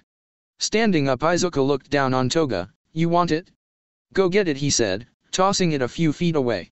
Slowly and painfully, Toga turned and began to crawl her way towards her heart. Using her non-broken hand, she pulled herself through the dirt but left a trail of blood behind. Her breathing was becoming shallow, her vision began to blur, but she was now in range. Reaching out, Toga tried to grab her heart, but before she could, Izuku calmly walked over. Lifting her head, Toga watched as Izuku lifted his foot and proceeded to stomp on the heart. Splat. Toga let out a small wheeze as she watched it all go down. Now you know how it feels to have something you care about taken from you. Now unable to move her arms, Toga laid on her back and smiled as blood pooled underneath her. I'll see you soon, Izuku. With that, Toga closed her eyes, dead. It was over, for now at least. Falling to his knees, Izuku could feel the warm blood running down his back, face, chest, and arms. We did it, Venom. Exhausted, Izuku closed his eyes for a moment. Where is Havoc? I don't know, I don't sense him inside of Toga, answered Venom. Izuku chuckled. Doesn't matter, it's over. He said, falling over. But much to his surprise, someone caught him. Easy, kid, I got you. Barely able to keep his eyes open, Izuku saw that it was Aizawa. God, you need help and you need it now. Kyoka. Is all he could get out before falling unconscious. Sometime later. It was dark, Izuku couldn't see a thing. Where am I? He asked. Izuku. Called out a voice. Izuku turned. Venom? Is that you? You need to wake, Izuku. Things are about to go against us. Forcing Izuku awake, he snapped his eyes open. He looked around to see that he was surrounded by police, heroes, doctors, and nurses. I'm telling you, we are taking him with us, yelled an officer. Not until he is medically cleared. Besides, his mother hasn't been able to see him since, yelled back the doctor. He is a wanted criminal that has killed dozens of people, said a hero trying to push his way forward. As they argued back and forth, the lead nurse looked at Izuku. Doctor. He's awake. The room fell silent, the doctors stood frozen, the heroes readied their quirks, and the officers reached for their guns. What's going on? Asked Izuku. It's good to see you awake, Midoriya, said a voice through the crowd. Making their way to the front, Izuku was surprised to find Aizawa with Nizu over his shoulder. Aizawa, what's going on? Asked Izuku. He tried to move but found that his arms and legs were bound. Slow down, Midoriya, your condition is still unstable. Nizu then turned to everyone. Please, everyone leave. They all looked at each other confused. Don't worry, he's too weak to escape and he won't hurt us, will he? Izuku narrowed his eyes. Depends on what you have to say. We wish to talk to him privately. If you want to wait in the halls that way, if he does try something you all can rush in, proposed Aizawa. The heroes nodded, and with that they left the rooms followed by the hospital staff. Before you start, I want to ask you something, said Izuku. How's Kyoka? The two looked at each other before answering. Jiro is also here at this hospital, recovery girl is taking care of her. She's in critical but stable condition, but unlike you she hasn't woken up yet, said Aizawa. Can I see her? Izuku asked. I'm sorry but you can't, said Nizu. You are still a criminal, Midoriya. The reason why All Might let you out was because it was an emergency. That deal is over and you are to return to the prison tonight. Izuku sighed. Yeah, that much I guessed. Can I at least see my mom before I go back? Once you are secured and off to the prison we will accommodate you, said Aizawa. However, anything other than that and I fear that we have to reject it. While it is true that you saved Itza from being killed by Stain, we also found him dead from blood loss. Work of yours, I assume. Izuku nodded. I wasn't even trying to save Itza, all I could think about was finding Kyoka. And what of Toga? Her body was recovered and is being taken to another secure prison where she will be processed, explained Aizawa. Her death was also brutal, to think you would rip out her heart. I did what I had to do. If I didn't kill her she would have killed someone else, said Izuku, defending himself. Even so, we can't overlook this. Your hearing has been pushed up and I'm sorry to say that the court is now seeking the death penalty, said Nizu, hanging his head. We are going to fight this, Midoriya. All Might has already started advocating so you can get a lighter sentence. And what good would that do? Izuku asked. Even if he somehow convinces them I still get locked up forever. This is the best we can do, Midoriya. I get that you hate us, but please try to understand, we are trying to help, said Aizawa. Izuku scoffed. Help? You're trying to help me now, after the shit you pulled last time? No thanks, I would rather not. Nizu stood up straight. Midoriya, please. Not another word, rat, growled Izuku. If I needed your help I would have asked for it. Just leave, I want to see my mom. But Aizawa tried to say something but was cut off by Nizu. We'll return when it's time to send you back. With that Nizu and Aizawa walked out of the room. Izuku laid in bed thinking about his next action. I can't go back to that cell, I won't. Nighttime. After a tearful conversation with his mom, Izuku was once again chained by his arms and legs and was led out to an armored car. Izuku was thrown into the back where there were several cops holding flamethrowers. Pushed in, Izuku had the doors slammed on him. As he sat down he could see outside the window, and much to his surprise he saw Kyoka. She had crutches and her arms and legs were bandaged up, but for the most part she seemed okay. Kyoka tried to run after the truck, but it was already too late, they were on the move. Izuku got up from his seat and watched as Kyoka tripped and fell thanks to the crutches she had. "No. Kyoka. Sit your ass down," ordered one of the officers. Pulling him back down hard, Izuku once again took a seat. "It's a long way to the prison, so I suggest you shut up and stay still. We've been given orders to kill you if you act out." Izuku growled, but he ultimately obeyed and sat back down. The ride was quiet, but Izuku wasn't alone. He had Venom to talk to. "So what's your brilliant plan, Izuku?" "Me? Well, they wanted a monster, guess I'll give it to them," thought Izuku as he needed to distract the officers. "Why not use the time-tested method of pissing them off?" suggested Venom. Izuku thought about it. That could work. "Are you at full strength yet?" "Not fully, but we should be able to take on these ones here," explained Venom. "Good, we wait for the perfect chance. I get the feeling they have heroes outside following the truck." The only thing that was left to do was wait. And the time came when he looked out the window to see that they were going over a bridge. "Venom, it's time." Taking a deep breath, Izuku looked over at the officer to his right. "Sorry about this, guys, but I'll make sure I don't kill you." The officers looked at Izuku confused, but that's when he transformed. Venom covered his body. The officers tried to raise their flamethrowers, but Venom was too fast. Using several black tendrils he managed to disarm them all before using their own weapons as bats and cracking them across the face. The commotion in the back alerted the driver and passenger. "Hey, what's going on over there?" But as the passenger turned around, Venom's hands ripped through the metal and grabbed the man by the face. The driver screamed out in fear as he saw his partner being pulled away. Unable to control himself, the driver swerved and eventually lost control, causing the armored truck to crash into one of the bridge pillars. The engine smoked and the driver was knocked out. The back of the vehicle was then kicked off by Venom as he appeared. As soon as he stepped out, gunfire erupted by the other officers from the leading and tailing vehicles.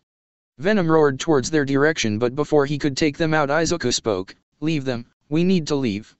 Nodding, Venom turned and walked towards the railing. Looking down, he noticed that he was over a river. "Hope you know how to swim." Jumping over, Venom dove into the water. The officers quickly ran over and watched as he left. "Call in the big gun," one of them said. Disappearing into the dark river, Venom jumped out a few dozen blocks away and quickly jumped on top of a building. "So Izuku, what do we do now?" "I don't know. I want to see my mom and Kyoka, but after word gets out we've escaped they'll send heroes to guard them."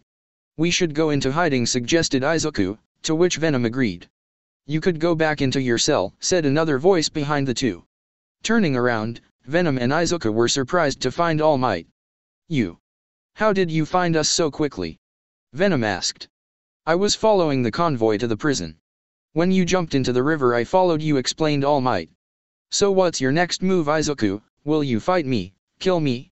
Izuku exposed his face. "I will if I have to. I won't go back into that cell." "You know I can't let you go," said All Might, walking towards him. "I know. So I guess we have to fight then?" Izuku asked. "I don't want to fight." "I know you don't, and I don't want to fight you either. Truth be told, even in your weakened state this fight would end in a draw or me losing," said All Might. A few feet away, All Might deflated and exposed his skinny form. Izuku was surprised. All Might was now helpless. "Here, take this." Reaching out, All Might gave Izuku a yellow envelope. Grabbing it, Izuku looked inside and found several thousand yen wrapped up. Venom retracted back inside Izuku. "Money. You're going on the run, right? You need a place to stay a couple nights," explained Izuku. "But why?"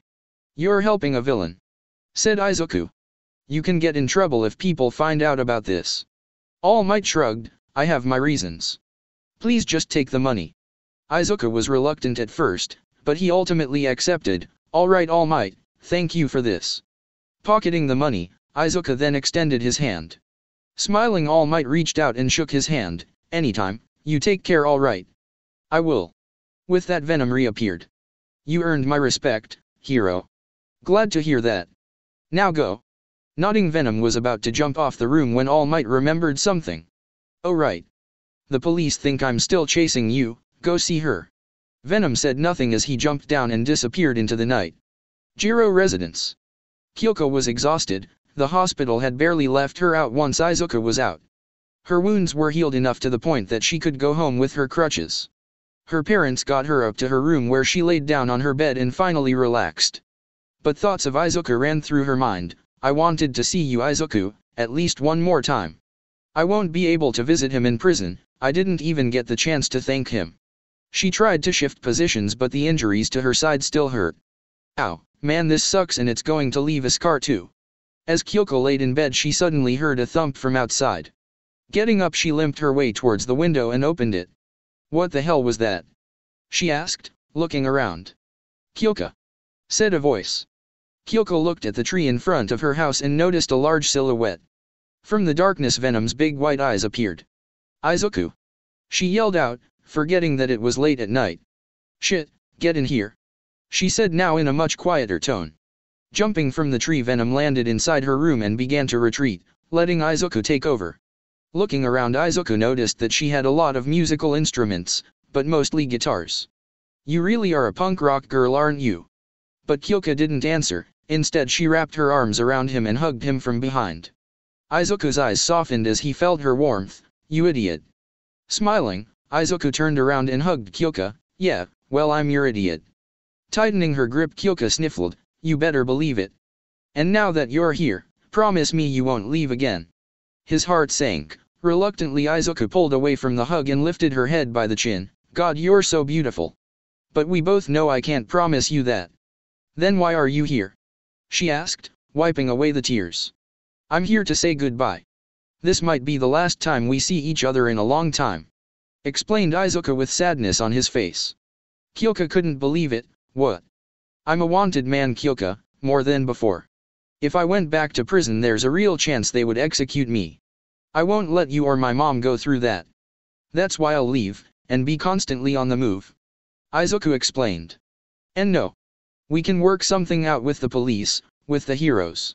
You saved Itza, you saved me last night. Kyoko was then stopped by Izuku. I know, I've tried to look for another way, but it all ends up with me behind bars or dead. At least this way I can live, and hey, maybe one day I'll get to see you again. Said Izuku with a half smile. I don't want this. I want you to stay with me. Begged Kyoko. But Izuku shook his head. You know I would if I could, but just being here is putting you at risk. You saw what happened with Toga, that happened because of me. And worse yet, what if that happens again? I won't be the reason why you get killed. But... Kyoko tried to protest but Izuku silenced her by kissing her on the lips. After a few seconds Izuku pulled away. I love you, Kyoko. Kyoko stood there blushing in silence, but as Izuku walked over to the window she spoke. Venom. The symbiote then appeared on his back, his face visible. Take care of him, okay? The small Venom head nodded. You can count on me. Thanks, and Izuku, I love you too. I promise I'll see you again. Venom then began to cover Izuku completely. I sure hope so, Kyoko, I sure hope so. With that Venom covered Izuku. Climbing through the window they jumped out and swung through the residential streets before disappearing into the night. Kyoko watched through the window as tears ran down her face. Villain hideout. Damn it. That bastard one-upped us again. Yelled Shigaraki, furious that the news was showing images of Izuku and Venom. Kurogiri just stood there letting the raging toddler wear themselves out. Shigaraki, I believe that's enough. Said AFO from a monitor. Shigaraki stopped his rampage. Master, I'm sorry, but I lost the Nomus you gave me. And to make things worse both Stain and Toga are dead. Do not fret, my son. While it is true that you failed, you will learn from this. And hopefully this teaches you a great lesson. But in case you didn't get it, I would rethink my position of going through with this alone. After all, friends could be great allies. Said AFO. Think about it and rest, I will contact you at a later time. With that, AFO disappeared from the screen and left Shigaraki to think about what his next step should be. Elsewhere. Deep underneath a secure location Toga's body laid atop of a metal bed with a white sheet over her body, leaving her head exposed. There were also two men present going over some records. So what are they going to do with this one, asked a man wearing a lab coat. She has no family or anyone to claim her. The other man who wore glasses shrugged, figured as much. Apparently this one was a villain, so if no one claims her in a week we cremate her. Shame too, she wasn't bad looking. As the two men talked however, the door to the lab opened up. Not expecting any visitors the two turned to find what appeared to be a random person off the street. Who the hell are you and how did you get down here? There should be guards all over this place, the man in the lab coat said, walking over to this person. But that's when the other man looked through the doors that were wide open to find someone laying on the ground with a pool of blood underneath them. What the hell? Panicked, the man turned and reached for a phone on a desk. However, just as he was about to reach it, a red tendril shot through the back of his head and came out of the front. Blood splattered across the floor as the man fell dead. The first man saw this and was horrified to see that red tendril came out from this random person's back. Fuck, is all he could say before having his head sliced off. With both of them dead, the random person walked over to Toga. Placing their hand on the white sheet, they examined her. Suddenly red ooze then came out of the person's mouth, eyes, hands, and legs. With a life of its own, the ooze began to wrap itself around Toga's body. It covered her arms, followed by her legs. It then seeped into the open chest wound before making its way up to her face. Just as it was going to cover her, a voice was heard, "It's too soon for you to die, partner." The ooze had almost completely covered her, and just as it was crawling over her eye, the last part needed to finish encircling Toga's eye snapped open. It had now been 2 weeks since Izuku had escaped, since he had to leave Kyoka behind. Nighttime had fallen over the city as it began to rain. Everyone ran for cover so as to not get wet, but one person remained walking unaffected. They wore a black jacket with a hood that covered their head. "Izuku, we should really head back home. There is nothing else for us to do." Izuku sighed, his warm breath visible thanks to the cold air around him. "Yeah, maybe you're right." Adjusting his jacket, Izuku continued to walk. As he walked past an alley, there was a sudden scream. Stopping, Izuku didn't look but kept hearing the scream. "Help! Help me! Anyone!" Izuku smirked. "I guess there is something we can do," he said as Venom began to cover his face. In the alley, a woman was desperately trying to fight off a villain who was trying to pin her against the wall. "Hey, easy, the more you struggle the more it will hurt," he said as he fought against her. "Someone. Anyone, hero, please," she cried out. The villain laughed. "No hero is going to save you. They're all looking for that Venom guy, they don't have time to waste on me." Licking his lips, the man ogled the woman's body. "You know, maybe I should have a bit of fun before I kill you." Managing to pin her hand above her head with one hand, the villain began to reach out with his other hand. But before he could touch her, a black tendril slashed down. The villain didn't see it or feel it at first, but everything was apparent when the man's hand fell off and hit the ground. "Eh," said the man as he looked down at his hand. Blood then began to pour onto the floor. That's when the pain hit him. Going white, the man screamed out in pain, "Fuck! Fuck! My hand, my fucking hand!" The woman, now free from his grasp, looked on in shock as the villain fell to the floor. "You should leave," said a voice above her. Looking up and across the wall, the woman saw Venom crawling on the wall. "Unless you want to get some payback yourself." The woman looked at Venom before looking back at the villain. "This piece of trash isn't worth my time. I know him, he's killed some of his victims. He's been arrested and released several times before, all because of his lawyer friends. And each time he comes back there are more victims," said the woman, balling her fist. "But you," she said looking up at Izuku. "You can stop him permanently, can't you?" Venom stayed silent for a few moments. "I can. That is, if you want me to." The woman looked at the villain. "He's ruined too many families." She then looked at Venom. "Do it." Venom nodded. Very well. Coming down from the wall, Venom now towered over the villain. "Leave and tell the heroes where his body can be found." The villain yelped as he scurried back and hit the wall.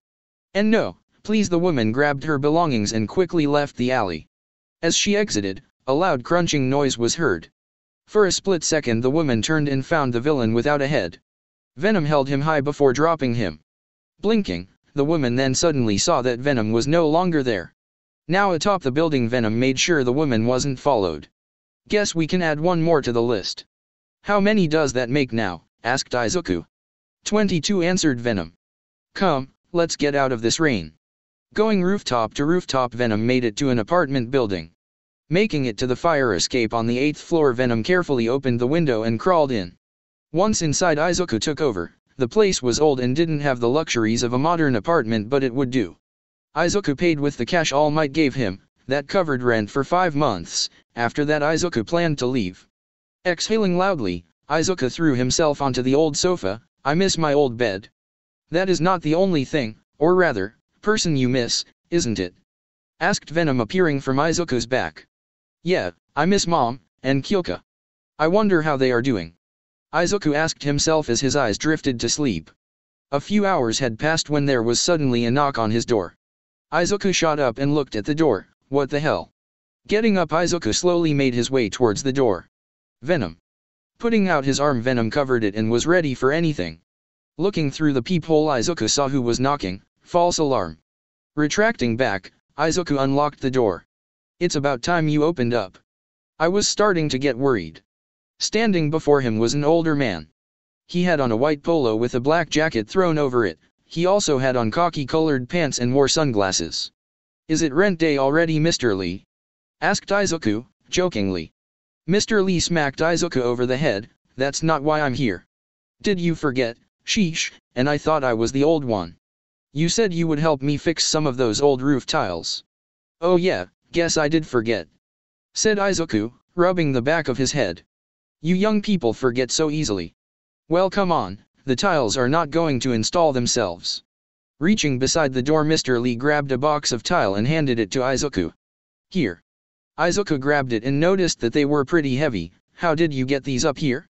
These weigh about 45 pounds. And you're like 70 years old. Mr. Lee grabbed another box and walked in. It's all in the legs, kid. The two got to work and began removing and replacing the tiles. As they worked, Mr. Lee could tell something was on Izuku's mind. What's wrong, kid? Turning, Izuku looked at Mr. Lee. You've been spacing out every 2 minutes. Not to mention you've had a strange look on you since I've rented this place out to you. Izuku sighed. Just regrets, that's all? Mr. Lee nodded. A regret, one of life's worst things to experience. Have you ever regretted something in your life? Asked Izuku. Oh yes, many things, answered Mr. Lee. But here's a word of advice, try not to cling to it too much. Regret is like poison, and if you are not careful, it will take you over. Mr. Lee then placed a hand on Izuku's shoulder. I'm sure you'll be fine, kid, you're young and have your entire life ahead of you. Izuku nodded. Thanks, Mr. Lee. I'll take what you said to heart. Good, now hand me some more tiles. We are just about finished here. With that, the two went back to work. Yue. Kyoko was tired. She and her class had just finished their end of the semester exams. They had to team up with someone random and defeat one of their own teachers in a fight. Fortunately for Kyoko, she and her partner managed to take down Present Mike and pass. Slumped over her desk, Kyoko let out a sigh of relief. Man, that was exhausting. One day of rest wasn't enough. Tell me about it. Said Mina. But at least you passed. Kyoko chuckled. Right, I forget you failed. Better luck next time. As they spoke amongst each other, Izawa walked in and towards the podium. Alright, let's get this over with. Regarding your final exams, I am pleased to see that most of you passed. However, those who didn't will have to face my wrath later. Now on to what's next. In 1 week time you will all be going on a trip, a field trip if you will. To the forest to train up your quirks. The class all immediately got excited, but be warned, there will be no time to play. All you will be doing is improving your quirks. We are also going to have heroes join us as backup instructors. The training camp will take place 3 days from now and will be a week long, so pack accordingly. Izawa then yawned. That's all, free period. With that, Izawa walked back out of the class, and as soon as he did, the class erupted in cheer. Finally. A vacation, yelled Kirishima. It's like a camping trip, said Momo. I've never been camping. We should go buy the stuff we need, said Mina. Who's up for a class shopping spree? Almost everyone agreed with what Mina suggested, all but Bakugo. Kyoko saw this and noticed that he was rather quiet. Well, not like she cared anyway. How does Saturday sound? Asked Mina. She didn't even let the class agree when she sat up. Perfect, we meet at 10 at the mall, don't be late. Saturday rolled around and class 1A was now standing inside the mall. Alright everyone, let's get what we need and meet back here in 2 hours. Said Itza. Agreeing the class went their separate ways, Kyoka decided to stick with Momo and showed her the ways of the common folk. "So Jiro, how are you holding up?" asked Momo as she changed outfits in the dressing room. "What do you mean?" asked Kyoka. "I mean about Midoriya, you haven't seen him since the incident, right? Have you tried looking for him?" asked Momo. Kyoka leaned against the wall. "I have, but he's covering his tracks. I've even asked All Might to help me find him, but no luck." Momo slipped on her shirt. "I see, if you like I could help you find him. My family has connections." "You'd do that?" Kyoka then thought about it. "Momo is nice and all, but can I trust her after what her father did to Izuku?" "Of course. We are friends after all, and besides." Sliding the curtain, Momo revealed her new outfit. "I hate seeing you all down like this." Kyoka smiled. "I appreciate it, Momo, really. But no, Izuku made it clear that he didn't want to put me in harm's way. I'll see him again." "I'm sure you will," said Momo, giving a half smile. "What do you think?" Kyoka took one look at Momo and shook her head. "Momo, dear. You know I care about you, but that is not your style." Momo had on ripped up jeans, a loose shirt and an oversized belt on. "You're more of a prim and proper lady. But keep trying." Momo looked at herself. "Yeah, you're right. Oh, maybe I'll pick some clothes for you." After being almost forced into a dress, Kyoka and Momo walked out of the store. But as they did, someone called out to Kyoka, "Hey jukebox." Turning, both of the girls saw Bakugo walking over to them. "Oh Bakugo, what's wrong? I thought you were with Kirishima." Bakugo stopped in front of Kyoka. "I want to talk to you. Alone." Kyoka stared down Bakugo. "Fine, let's go." She then turned to Momo. "Sorry about this, go on without me. I'll meet you down at the food court." Momo reluctantly agreed to meet her down there. Now it was just the two of them. "So, what do you want to talk about?" asked Kyoka, crossing her arms. "You know why," said Bakugo. "What did the useless nerd say?" "The teachers have been on my ass about my behavior. One slip up and I'm gone, and it all happened after he talked." "So what did he say?" "He told them what happened. How you bullied him, beat him, ridiculed him, and drove him to the edge," said Kyoka, raising her voice. "I know what you did to him, and not just what he's told me. No. When I was with Venom I saw it all, felt it all. What you did to him, you're lucky I don't beat you the same way you did to him." Bakugo narrowed his eyes. "You got some nerve talking to me like that. And? What are you going to do about it?" asked Kyoka, daring Bakugo to do something. Bakugo clenched his fist but knew he couldn't do anything. "That's what I thought. Now get the hell out of my face, just looking at you pisses me off." Bakugo angrily stepped forward, but ultimately walked by Kyoka. "If you're expecting me to apologize, don't. What I said to that damn Deku, I meant it. And once I see him again I'll make sure that he never forgets it. You bastard." Turning, Kyoka took a swing at Bakugo. Not expecting it, Kyoka managed to get a solid hit across his face. Grabbing at his face, Bakugo turned. "I let you get that hit. It won't happen again. We'll see," said Kyoka. "I'll be seeing you, if not me, Izuku." With that, Bakugo walked away, leaving Kyoka trembling with rage. Wanting to cool off before returning with Momo, Kyoka thought it would be best if she sat down for a bit. Getting to a bench, Kyoka took a seat and sighed. "That bastard, I hope he falls and breaks his arms." My, that doesn't sound so heroic," said a voice behind Kyoka. She tried to turn around to see who it was, but before she could, a hand grabbed her neck. "Why don't you just relax?" Kyoka then felt the hand around her neck tighten, sending fear through her body. What do you want?" The person behind her laughed. "It's simple really, I'm looking for Venom and the boy. And seeing that you are his girlfriend you should know where they are." Kyoka recognized this voice. It wasn't Toga but someone she thought would just disappear. "Shigaraki, why do you even want Izuku for? You already have all the power you need." Shigaraki smiled as he placed a fourth finger around her neck. "Perhaps, but if there's one thing I hate, is leaving things unfinished. So tell me, where are they? You know what my quirk does, don't you? Your cells start to decay slowly at first but just fast enough so you can feel it." Feeling her throat being crushed, Kyoka struggled to breathe. "I'll never tell you." Shigaraki raised an eyebrow. "I see, so you don't know.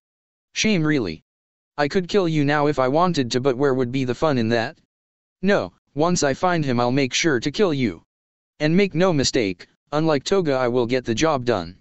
Letting go of Kyoka, Shigaraki got up. Wait. Stopping the villain didn't even turn around. Why are you doing this? There has to be a reason for this madness. What you call madness, I call necessary, said Shigaraki. The world will watch heroes fall and fail. And it all starts with one person, All Might. Once he's out of the picture, everyone is fair game. Including that boyfriend of yours. And I see how the heroes treated him. You never know, he may join my side. Then what would you do? He will never join you, said Kyoka. Shigaraki smiled. We'll see. I'll be seeing you and your boyfriend soon. With that, Shigaraki disappeared into the crowd and was soon gone from sight. Kyoka immediately went to find Momo. After telling her what happened, she found it necessary to inform the staff and mall security. After speaking to an officer, the mall soon closed down for the remainder of the day.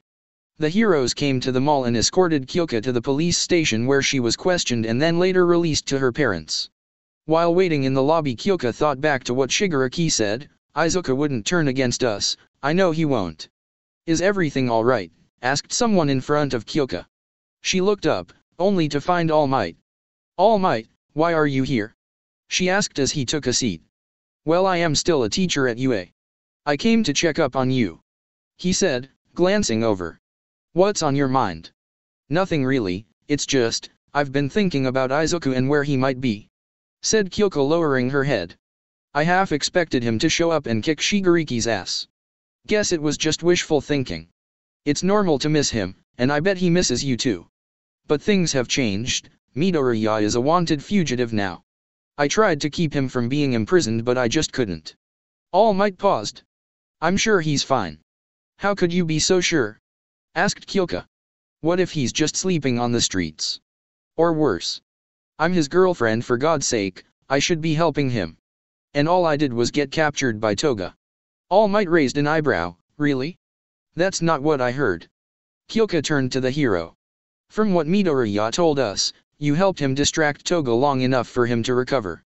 You even managed to hurt her. Midoriya would be dead if it wasn't for you. You helped him as much as he helped you. Izuku said that.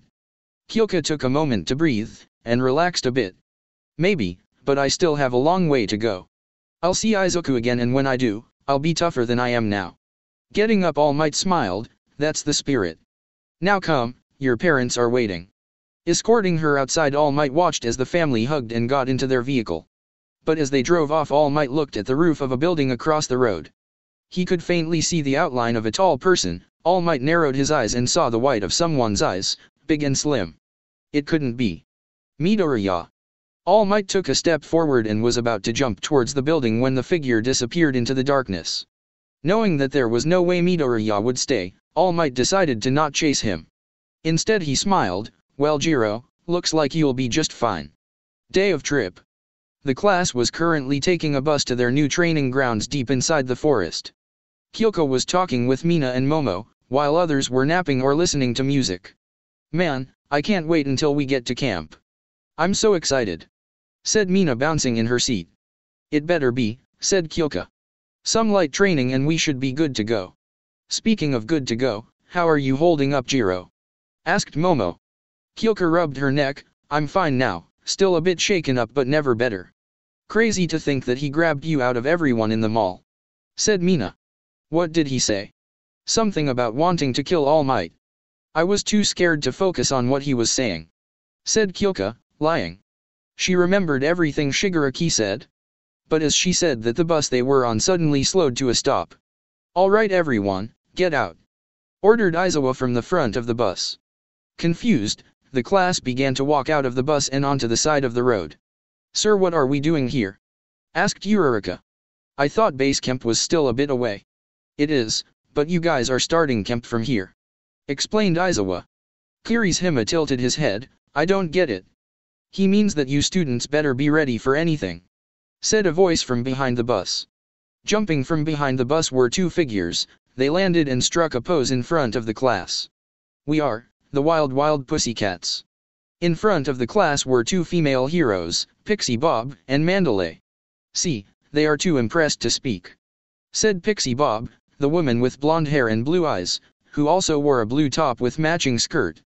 Yeah, I don't think they are impressed, said Mandalay. She had reddish hair and brown eyes, and also wore a matching red top and skirt. Hey Eraser, it's been a while. Aizawa nodded, it has. He then turned to the class. These heroes will be helping you during this trip. So listen up. Clapping her cat mittens together, Pixie Bob got the attention of the class. Right, so first off, welcome to our humble abode. All this land you see we own, and there is our base camp. Right at the foot of those 2 hills. Your task is to reach that camp in 3 hours. The class looked at the foot of the hills. That's got to be like 75 kilometers away, said Kirishima. Pixie Bob smiled, like I said, 3 hours. The class then slowly began to back up. You know, that bus is looking really nice right about now, said Mina, picking up her pace. Right, maybe we should just. Suddenly turning, Kaminari began to run for the bus. The others quickly followed, but before they could even get on, Pixie Bob appeared and blocked their way. Sorry kids, but training camp has already started. Putting his paws onto the ground, Pixie Bob activated her quirk. The ground beneath her hands suddenly began to move before turning into a massive wave of earth. Sending the wave forward, it crashed into the students. No one could keep their feet on the ground and were all soon thrown over the cliff's edge. Oh yeah, we forgot to mention, the forest is full of monsters, so be careful. You can use your quirks as much as you want, good luck, said Mandalay, watching everyone fall. With the students now out of sight, Mandalay turned to Aizawa. So that girl with the dark purple hair, she's the one that Venom guy is close to, right? Aizawa nodded, yup. And she's a fighter. She survived being bonded to that parasite, and survived being taken by the red symbiote. Interesting. Very interesting, said Mandalay. Well, whatever, let's go down to the base camp. Come on Kota, let's go. Standing at the ledge of the cliff was a boy, who had on a red cap. He scornfully looked down at Class 1A. Stupid wannabe heroes. Kyoko was surprised to say the least. She was just thrown off a cliff with no prior warning. This is ridiculous, she yelled out as they crashed into the treetops. As Kyoko fell, she looked around and noticed some branches. Thinking fast, Kyoko stabbed her jacks into them, hoping to stop her fall. As she reached the limit to her jacks, they suddenly snapped off the branches. Unable to reattach them to anything else, Kyoko fell to the floor. Fortunately, the impact was less thanks to her quick thinking. Ow, she said, rubbing the back of her head. That hurt. But at least I slowed myself down. Didn't think my jacks would hold on for that long. Jiro, are you alright? Asked Momo, appearing from behind a tree. Kyoko nodded, hurting, but I'll be fine. Where is everyone else? Don't know. But as Momo was speaking, an explosion rocked the forest. Probably that way. Come on, let's go. Running through the forest, the two eventually found the class attacking a stone beast. What the hell is that? Asked Kyoko. But no one could answer as they were too busy attacking and dodging. This thing won't go down, said Mina, using her acid to melt down the stone. That's when Kyoko got another idea. We need to bring it down. Running at the monster, she slammed her jacks into the ground and channeled her heartbeat into it. The sound upended the ground, causing the monster to lose their footing and fall. Now, Bakugo and Todoroki both jumped into the air, and using their quirks they destroyed the monster. Nice going, Jiro, said Eureka. Thanks, but we aren't out of the woods yet, literally. I have 7, 9, no, 15 more incoming from every direction, said Kyoko, using her jacks to listen to the sounds in the forest. Get ready, they're close. Sunset. So do you think they'll make it in time for dinner? Asked Mandalay. They will be here. In One Piece is another story, said Aizawa as he scanned the forest. I expected them to be here by now. Mandalay sighed, they're kids, Eraser. Well, I guess we should go out looking for them. But as Mandalay was speaking, she suddenly heard leaves ruffling. Turning, she found Class 1A spilling out of the forest. Most of the students were bruised and had slight cuts, but overall they were fine. Guess you should cancel that search party, Aizawa said, walking to his exhausted class. Good work everyone, a bit later than we wanted you to arrive, but you got here all the same. And never, again, said Momo, catching her breath. I know you're all tired, so grab your stuff from the bus and head inside. Once you're all settled in, come back outside and eat, said Mandalay. The class sluggishly walked over to the bus and grabbed their stuff. As Kyoko walked into the facility, she noticed the boy. his eyes following them as they walked in. What's up with him? After enjoying some dinner, provided by the Pussycats, the class were told to take a bath and relax for the night. Separated by gender, Kyuka, along with the other girls, undressed and submerged themselves in the water. So this is what heaven feels like, said Taru. If this is heaven, then I don't want to leave, said Uraraka, resting up against the outer rim of the bath. Kyuka sighed in relief and closed her eyes. This feels amazing. I know something else that would feel amazing, said Mina, with a bit of devilish intent. Suddenly snapping her eyes open, Kyuka outstretched her jacks. Don't you dare, she said, holding Mina back. Her hands were out and ready to cop a feel. Ah, you're no fun, said Mina, pouting. But I guess that luxury should only go to your boyfriend. Hearing that, Kyuka instantly turned red. I have no idea what you're talking about. Oh, don't play dumb with me. We all know you and that Midoriya guy had a thing going, explained Mina. Everyone knows. Kyuka looked around and saw all of the girls nodding, while his a little unhinged. He seemed a bit calmer with you around, said Tsu. Exactly. Now tell us, how far did you two go? Asked Mina, smirking. Blushing even harder, Kyuka submerged half of her head under the water. That's a bit. But Mina kept pushing. Come on, tell us. Do you know where he is? Do you two secretly meet up? Kyuka was about to respond to Mina but stopped when she noticed something. Shhhh. Hey, no fair, said Taru. We want to know. Kyuka put a finger to her lips, making the girls quiet. With their attention now on her, Kyuka pointed up at the wall separating the genders. The pervert is climbing the wall. The girls' eyes narrowed as they turned to rage. How do you want to handle this? Asked Uraraka. Kyuka thought about it. Momo, think you can create something? On the other side of the wall Minato was climbing, even after his classmates warned him not to do it. But as he reached the top and was just about to peer in every teenage boy's dream. Lifting his head over the edge, he didn't get to see anything when a football was launched in his direction. Hitting him square in the face, Minato was dazed, but before he could recover from the first strike, another ball came flying in. In total 10 balls were thrown at him at high speeds thanks in part to Momo's cannon she created. Nice shooting, Momo, Mina said as Minato was knocked back over his side. Stupid little pervert. If Izuka was here he would have lost an arm, said Kyuka, balling her fist. The rest of the night was uneventful, apart from Mina trying to squeeze more information about Izuku out of her. It was now morning as the class had just been woken up just as the sun rose. Good you're all here, said Izawa. Today is the official start of your training camp. Here you will do one thing and one thing only, improve your quirks. While it is true some of you have seen and participated in hero vs villain fights, you are still too inexperienced. That's why you will do that single task. And I hope you weren't expecting something easy, because if you did, you're in for a world of pain. The class got nervous. Let's see how much you've improved. Izuku, Unknown City. Laying down on this bed, Izuku was watching some TV, bored out of his mind. He couldn't really leave during the day, so he waited for night to move. Izuku, we are bored, said Venom, appearing from Izuku's back. I know, I am too. But there's nothing much we can do, not until night time, explained Izuku. Just hold on for a bit longer, you'll get your meals. Good, I was just seeing that your liver was looking quite tasty today. Licking his lips, Venom smiled. Hey. Don't you dare. If you even dare touch my organs, I will feed you to the sharks, yelled back Izuku. Hey, so I've been thinking, you said you were some sort of alien, right? So are there more of you? Venom nodded. Of course, there are thousands if not tens of thousands of us scattered across the universe. And, we are all connected by a hive mind. Izuku was surprised. Really? Can you show me something from across the galaxy? In theory, I should.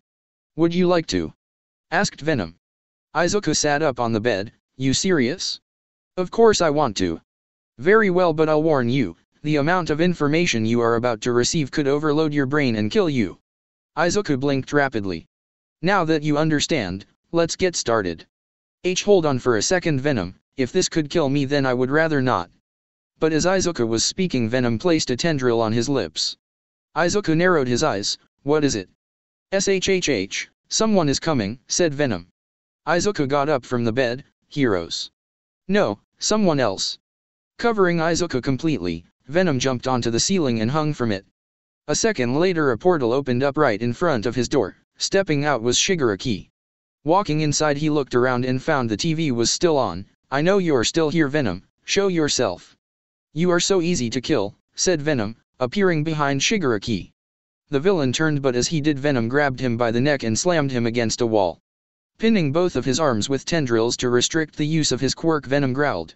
"I was thinking of killing you eventually, I guess today is that day."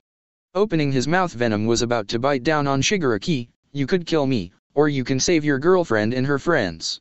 Venom stopped. "What do you mean?" Shigaraki smiled. "The girl, along with Class 1A, are on a trip right now deep in the mountains. And we are planning on attacking them tonight." Venom narrowed his eyes. "Easy now, you don't know where they are, do you? If you kill me, you'll never find out." Growling, Venom tightened his grip on Shigaraki. "Why tell me this? There has to be a reason why." "There is another option, one where the girl lives," said Shigaraki. "I'm listening," answered Venom, loosening his grip. "Join us, and attack your former classmates. The girl lives but kill the rest," said Shigaraki. "Or, refuse, and we kill them all, starting with your girlfriend." Venom roared in Shigaraki's face. "Coward." Shigaraki smiled. "Call me what you want, but my deal is good only for the next minute." Venom thought about it, and those are the only two options. Shigaraki nodded. "Think about it, why does it matter? Those kids, they don't care about you. They only see a killer, a monster. You don't owe them anything, remember they shunned you, betrayed you. And after all you did for them, shame really. And all that just so they could kick you out of UA and throw you in a cell. You hate them, don't you?" Venom looked away. "This is your chance for revenge. Against the ones who labeled you a villain. Together we can show them what it means to fear. So, what do you say?" Venom put Shigaraki down. Good, now come, we have work to do." Turning his back, Shigaraki was about to call for a portal back when he heard the sound. It was a loud crunching noise. Letting out a loud gasp, Shigaraki looked down to find a black tendril sticking out of him. "Sorry, but I won't choose either of your options," said Venom, pulling his tendril free. Transforming his arm, Venom turned it into a sword and swung. The blade sliced right through Shigaraki, falling to the ground in two pieces. Venom noticed that there was no blood. "What is this?" The lower half of Shigaraki's body began to melt and turn into mush. "You should have taken my offer, Venom. Now everyone on that trip will die. Including the girl." Stepping on Shigaraki's head, Venom roared, "Not if I get to them first." Venom quickly ran towards the window and was just about to jump out when another voice was heard. "Hey kid." He turned to find Mr. Lee standing at the doorway, retracting around the head. Izuku's face was now seen. "Mr. Lee, sorry but I have to go." Mr. Lee looked around the room and sighed. "No regrets, remember what I told you?" Izuku nodded. "No regrets." "Oh, right, I left this month and next month's rent on the bed." With that, Venom once again covered Izuku's face and out they jumped. As they jumped from building to building, Venom thought of something. "Izuku, how are we supposed to save them if we don't know where exactly they are?" "Shit, you're right. He said they were in a forest, but there are so many. We need to find someone who knows where they went," said Izuku. "Guess we are heading back there." "You do know that there is a chance they might just put us in a cell again," explained Venom as he swung through the city. "I know, but if we want a chance of saving Kyoko we have to go," said Izuku. Venom didn't like this one bit, but Izuku was right. UA. Resting in the teacher's lounge, All Might laid down on a sofa. "Long day?" asked Midnight. Sitting up, All Might nodded. "So much paperwork. Who knew being a teacher was hard work?" Midnight smiled. "Well, if you filled out the right papers on time you could have gone with Izawa at the camp." Yeah, anyway what are you still doing here?" asked All Might. "I was going over plans for the dorms with Nizu," explained Midnight. "That's right, the school is thinking of having the students live on campus," said All Might. "That would be a good idea," said Venom, appearing from the shadow. Immediately, All Might and Midnight got up and into battle stances. "Venom, what are you doing here?" asked Midnight, grabbing her costume and preparing to rip it off. "We are not here to fight, but rather, we need your help," explained Venom. All Might was confused. "Help? Help with that? Shigaraki visited us and told us about their plan to attack the students at the training camp," said Venom. You need to tell us where they are. How do we know you aren't going to attack them yourself? Better yet, how can we trust you? Said Midnight. You're still a wanted villain. Venom snarled, but eventually he slowly began to retract back into Izuku. Seconds later Izuku now stood in front of the two heroes. If I wanted to attack you or anyone else I would have done it by now. Please, I need to save Kyoka. Izuku was now vulnerable, the heroes saw this and knew that he wasn't messing around. To completely expose yourself to your enemies was suicide. All Might dropped his guard. Alright kid, I'll trust you, for now at least. If the class really is in trouble then there's no time to waste. They are in the mountains owned by the hero group Wild Pussycats. If we hurry we should get there in 30 minutes. You can't be serious. Protested Midnight. He's a villain. That may be so, but right now Midoriya wants to save Jiro along with the rest of the class. Said All Might. Besides, his look tells me he isn't bluffing. Izuku nodded, thank you All Might. Think nothing of it. For now, come, we have to reach the class before Shigaraki does. With that All Might and Venom ran out of UA. Running through the streets of Japan Venom and All Might were neck and neck. Where are they All Might? Asked Venom. How much time before we get there? At this speed, we still have at least 30 minutes to go. Explained All Might. They are in the mountains a few kilometers outside the city. 30 minutes is too long. They could be under attack now. Venom said as he kept up with the hero. But as they jumped through the city All Might's communication device began to ring. All Might here. All Might, it's Nizu. Turn back around. Instructed Nizu. Turn around, why? Questioned the hero. You're too late. We have already established contact with Aizawa. All but one student is accounted for. Katsuki Bakugo. He was taken by the villains. Said Nizu, but All Might could feel something was wrong. Something else happened, didn't it? The hero asked. All Might stopped on a rooftop, bastards. Venom stopped as well, what's wrong? The camp, it's already been attacked. Venom's eyes widened. Kyoka, what about Kyoka? Shigaraki said he was going to kill her. Is she alright? Asked Venom, in a panic. All Might clenched his fists. Venom saw this and began to worry. All Might, is Kyoka okay? I'm so sorry Midoriya, but Jiro is. All Might couldn't even get the words out. Hospital. With a trench coat over his head Izuku walked past the hospital guards. Making it to the stairway, he climbed and reached the 4th floor. He then walked towards room 471. Making his way inside he closed the door as softly as he could. Now inside the room he walked over to the bed. He could hear machines beeping, air pumping, and floor dripping. Stopping beside the bed Izuku bit his lip hard, enough to draw blood. There laying down and with tubes, wires, and machines all hooked up to her was Kyoka.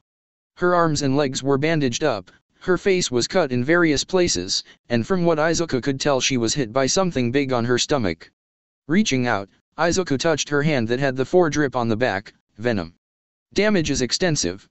Her organs have been crushed, she's lost over a quarter of her blood volume, her lungs have collapsed, the superior vena cava has been lacerated, broken ribs, cracked skull, both femurs have been fractured, her spine has been snapped, and she's on the verge of falling into a coma.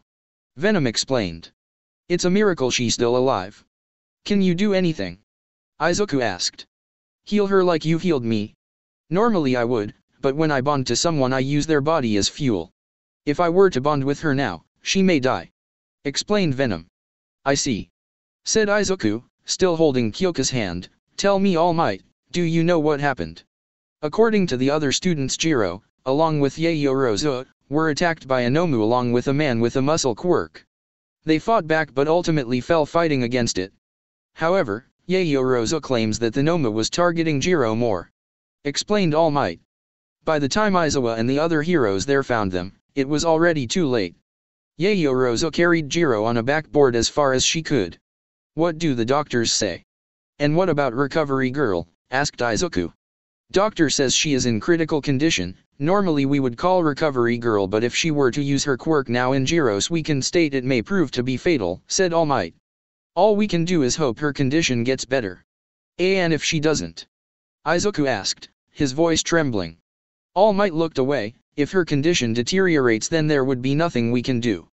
All Might then heard Izuku take a deep breath. thank you All Might, I have to go. Izuku took one step but was stopped when All Might touched his shoulder. Where are you going? She needs you here. Just then a nurse came into the room.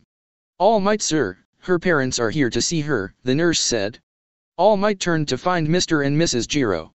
I'm sorry we had to meet like this, said All Might turning towards the family. But as he did he suddenly felt the shoulder he was holding on to disappear. He quickly glanced back and saw that Izuku was gone. We are too All Might, said Mika rushing to her daughter's side. The doctors already filled us in on her condition, explained Kyotoku.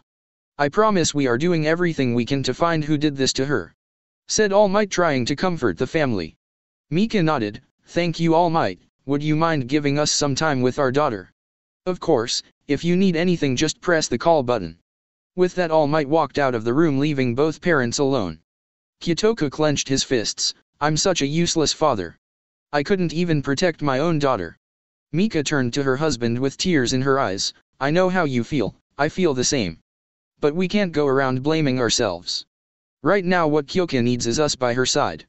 Kyotoku nodded as he fought back the urge to cry, yeah you're right. She's pulled through before, she could do it again. The heroes will deal with the ones responsible. That's if they catch them first. I get the feeling someone else might try to get to them before they can. Mika then looked at the wall. Isn't that right, Izuku? Appearing from the wall itself was Venom, he was camouflaged into the background. Kyotoku flinched as he saw Venom appear, but soon the symbiote retracted back and revealed Izuku. How did you know I was here? Mika raised her earphone jacks, Kyoka has my quirk. I heard your heartbeat. Izuku's face filled with sadness, I'm sorry, this is my fault.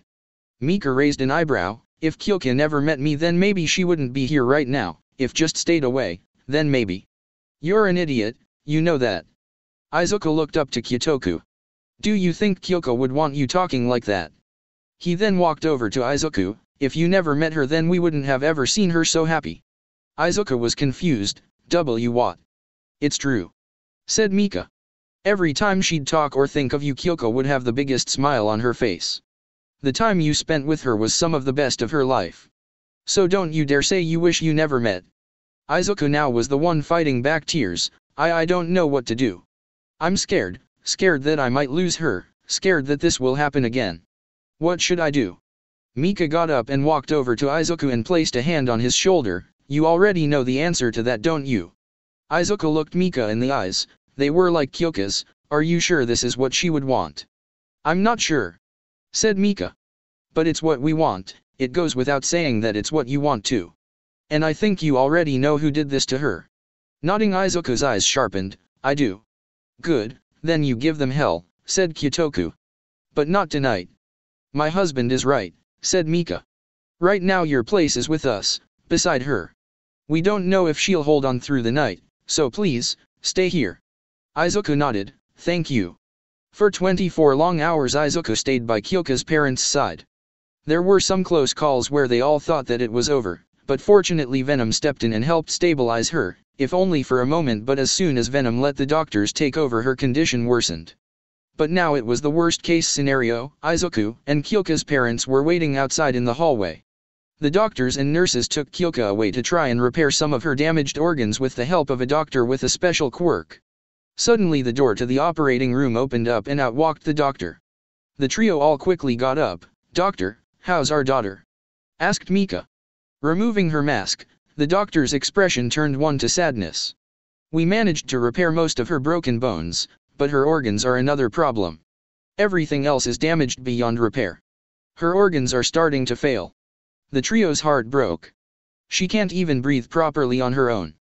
Machines are doing the work for her. I know this may sound terrible, but I think it's best if you start saying your goodbyes. Hearing that news Mika fell to her knees, her hands covering her face as she cried. Izuku clenched his fist hard before throwing it against the wall, breaking it. Venom. Appearing from his hand Venom formed his head, what if you bonded with Kyoka and used me as a fuel source? Would you be able to heal her then? Venom thought about it, it might be possible, but if I were to do that your life will be in danger. I will be eating you from the inside out in order to save her. I don't care. Izuku looked at Venom, do it. Venom's head then reshaped itself and turned into a blob before falling down on Kyoka. Covering her venom then created a tendril that stabbed into Izuku's vein. This is going to take a while. I'd say 12 hours if I rush.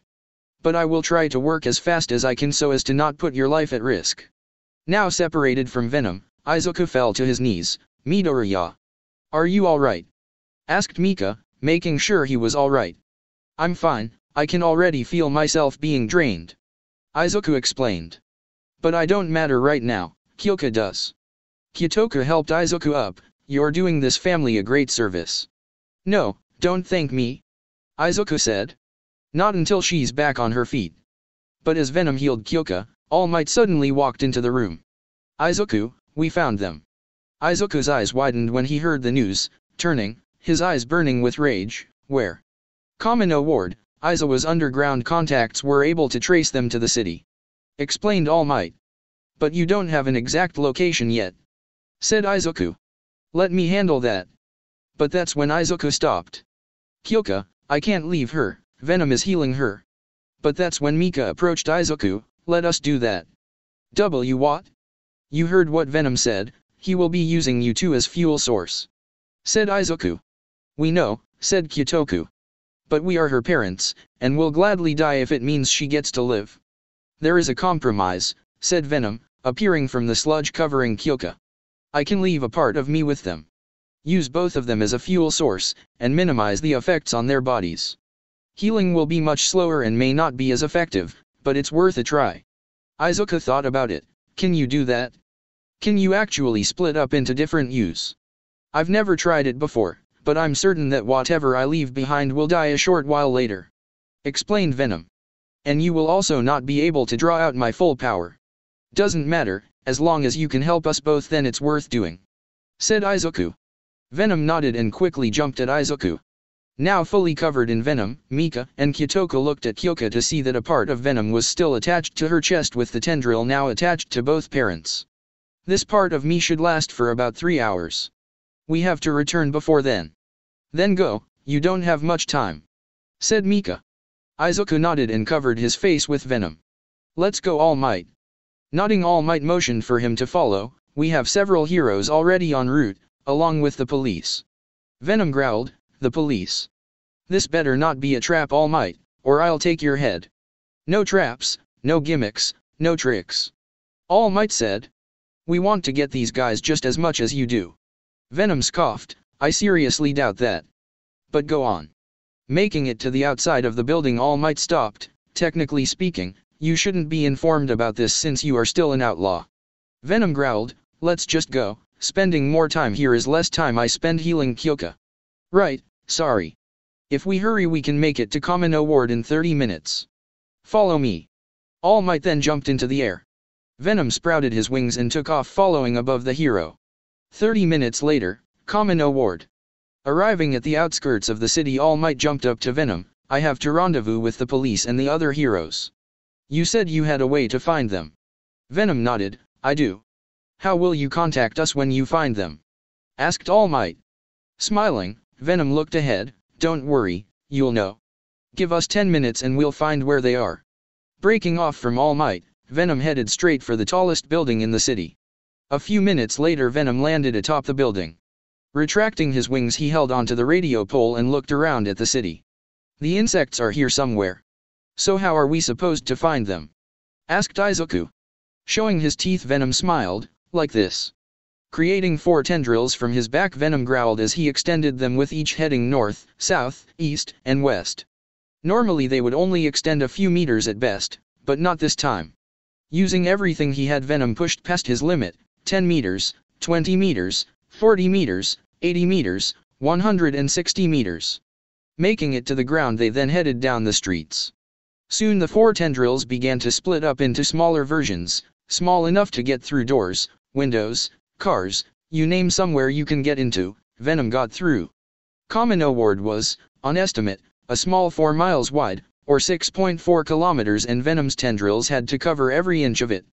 People on the street were shocked to see black tendrils appear from out of nowhere and go into every building, house, and car. Even All Might, who was with the other heroes, were shocked to see them enter their conference room. What is this? Asked Naomasa. It's Venom, he's helping us find the villains as we speak. All Might explained. Endeavor turned to the hero, Venom? But he's a criminal as well, how can you trust him? All Might simply closed his eyes, he has a strong motive to help us. Revenge. Back atop the rooftop, Venom grunted in pain as he pushed himself. Nothing yet. No, but I did find something else. No miss, in a warehouse on the edge of the city. Wait, I think we found them. Said Venom. Slithering its way underneath the doorframe, the black tendril hugged the wall, staying out of sight. At the very tip of the tendril, Venom created another eye, along with another ear to listen. It looks like they are in a bar. What are they saying? Izuku asked. Inside the room were several people, Magni, a villain who could control someone magnetically based on their gender. Dabi, he had a fire quirk, but instead of the normal red and yellow flame he created blue flame. Spinner, a lizard-looking person who had on a costume that resembled Stains and who wielded a massive sword. There was also a man in a mask, who wore compress, and last but not least, a tall man with short blonde hair. He had a bulky figure, and had one of his eyes missing, replaced with a prosthetic one. Has the boy cracked yet? Asked Dabi. Appearing from another room was Shigaraki himself. Not yet, the boy's will is stronger than I expected. But he'll break soon. Any word on our vigilante friend? Not yet, reports say he is visiting the girl in the hospital. Spinner explained. And as it turns out, she's still alive. For now at least. The tall man began to laugh. She was a lot tougher than I thought. After hearing those screams of pain, I thought she was dead for sure. Both Venom and Izuku flinched when he said that. The tendril in the room then reshaped itself into a spike, and no, ordered Izuku. But he is the one who hurt Kyoka. We have to kill him now, shouted Venom. I know we do. But we can't. If we kill him now, Shigaraki will escape. We have to take them by surprise. We know where they are, let's go and kill these bastards. Pulling back the spike, Venom calmed down. Let's get the others here as well. As Izuku was planning everything out, Venom got another hit on his tendrils. Izuku, you should see this, this could be a problem. Izuku then saw what Venom seeing. Oh shit. 30 minutes later. Landing on the street in front of where the villains were hiding, Venom and Izuku could barely hold back their rage. The others should be here in 5 minutes. They will try to stop us if we wait. Then let's not wait. For Kyoka. Raising his hands, Venom threw out 2 tendrils that split up and covered every inch of the outer edge of the wall. For Kyoka. Inside, villains. What do you mean, Master? Shigaraki asked, as he spoke to a monitor with the words AFO on it. I mean, you need to leave. The heroes are already on their way. Said AFO through the screen. How did they find us? Asked Dabi. Venom, he used his tendrils to find you. He did it with the Noma safe house. But I already knew he would do this. Said AFO. Be prepared, he could show up at any second and. But as AFO was speaking, the entire building suddenly began to shake. What the hell is going on? Yelled Spinner as the walls and ceiling began to crack. They all then turned and faced the wall closest to the street and watched as it was ripped out. Bricks and dust filled the air as it created a smoke screen. Seconds later the dust began to settle and visibility returned, but that's when the villains saw a tall shadow rise from the dust cloud. I found you. Spinner tried to reach for his sword, but as he did, a spiked tendril suddenly came in and stabbed him through the palm of his hand. Fuck. Now that we're done playing around, I think it's time we have a talk. Said Venom as he appeared towering over everyone. Took the words right out of my mouth. Yelled the tall man, said as he transformed his body.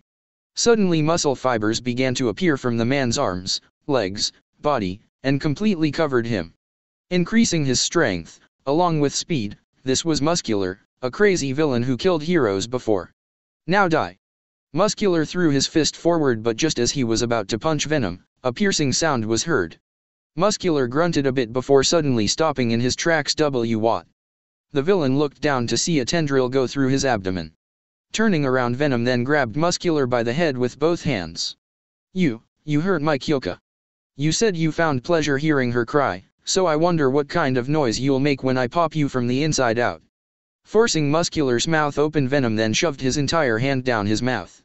Muscular's eyes widened as he felt Venom go inside and take over. Stop him! Yelled Shigaraki as he watched this happen. Magna tried to use her quirk but was hit by another tendril in her midsection. Loud cracking noises were heard as her body was flung into the wall. Dabby tried to use his flames but was interrupted by a table that was flung in his direction by Venom. Turning his attention back on Muscular, he could see the villain physically changing. Black ooze began to come out of the muscle fibers on his body, indicating that Venom now had full control. First were his organs that were smashed up against his ribcage and then exploded from the pressure. Then Venom filled up the space between his body, eating away at his muscles and filling them with venom. The once muscular man was now a bloated man with black ooze coming out of him. But Venom made sure to keep his brain and eyes untouched just so he could see him. You should have never touched the girl. Now die. A loud crunch was heard as Venom finished Muscular by biting his head clean off. Pulling his hand out and dropping the body, Venom then turned, blood dripping down onto the ground from his mouth, and pointed at Shigaraki. You're next. I would appreciate it if you didn't. Answered the TV with AFO on it. Venom was it? Or should I call you Izuku Midoriya? You, I take it you're the boss of this little book club. Venom asked. I take you're the one who told the heroes about the other location, the one they are currently raiding. Asked AFO. What of it? They should be arriving here shortly as well. Venom explained. And when they do get there, there will be 2 dead bodies. The heroes are coming here too. Good. Venom flinched when AFO said that. Ah, speak of the devil. From the opening in the wall the wood hero Kamui Woods appeared and wrapped everyone up in branches, preventing them from leaving. Venom felt the branches tighten around his arms. Idiots. Wood, really? I can burn through this like nothing. Said Dabby as he tried to use his fire. But that's when something yellow flew into the room and proceeded to knock him out. You're too slow, boy.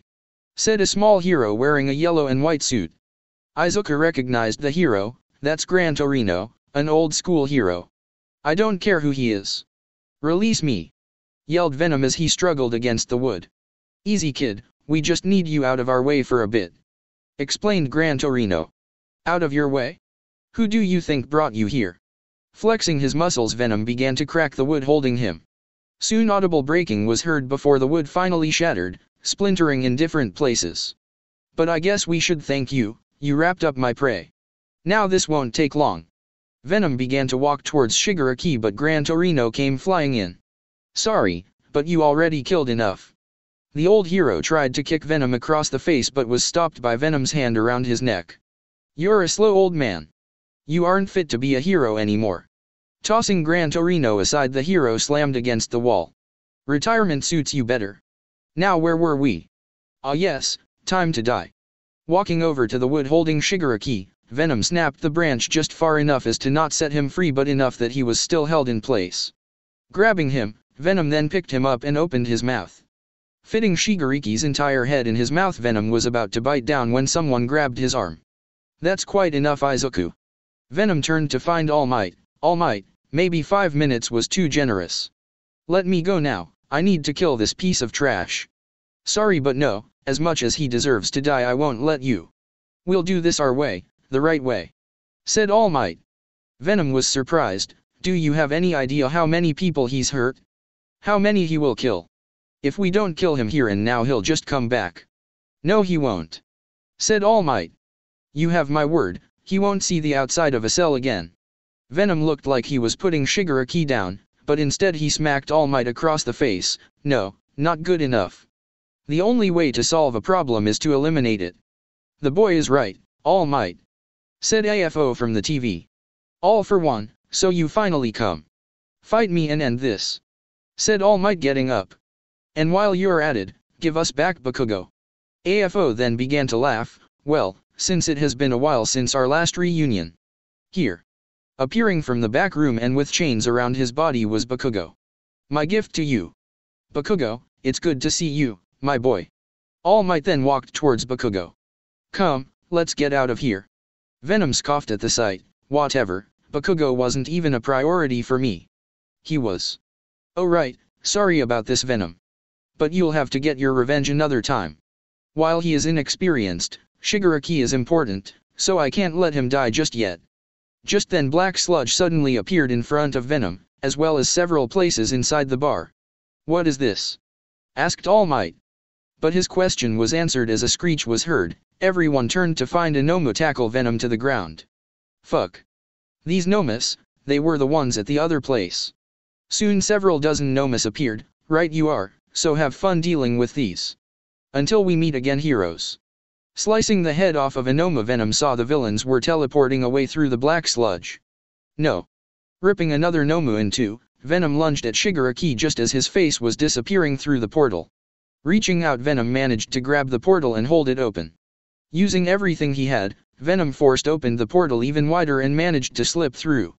He saw nothing but darkness for a second before seeing the ground quickly approaching. With nothing to grab onto, he landed headfirst into the ground below. That hurt, said Venom as he tried to push himself up. But as he did, blue flames circled him, trapping him in a small area. Venom screeched out in pain as the flames would occasionally burn him. Izuku. We have to get out of this flame. If we take enough damage, the sliver of myself keeping Kyoka alive will die. Izuku's eyes widened, then jump. We need to get clear of these flames. Agreeing, Venom jumped into the air, but before he could even land he was hit by a sound blast. In midair, Venom's body scrunched in pain as parts of himself began to peel away. It was only after he hit the ground that the sound blast stopped. With more than half of Venom melting off of him, Izuku was trying to hold the two together. Venom, Kyoka. I know, I'm trying to keep the link going, but I can't, said Venom as a black puddle of slime formed underneath him. Izuku then began to drag himself towards safety, but was suddenly grabbed from behind and picked up off the floor. So this is the real you. Bringing the boy up to his face was AFO. To think someone so strong was bonded with someone so weak. AFO and Izuku's eyes met, and instantly the boy knew that he was on death's door. One wrong move and AFO would snap him in two. So tell me, are you willing to hand it over to me?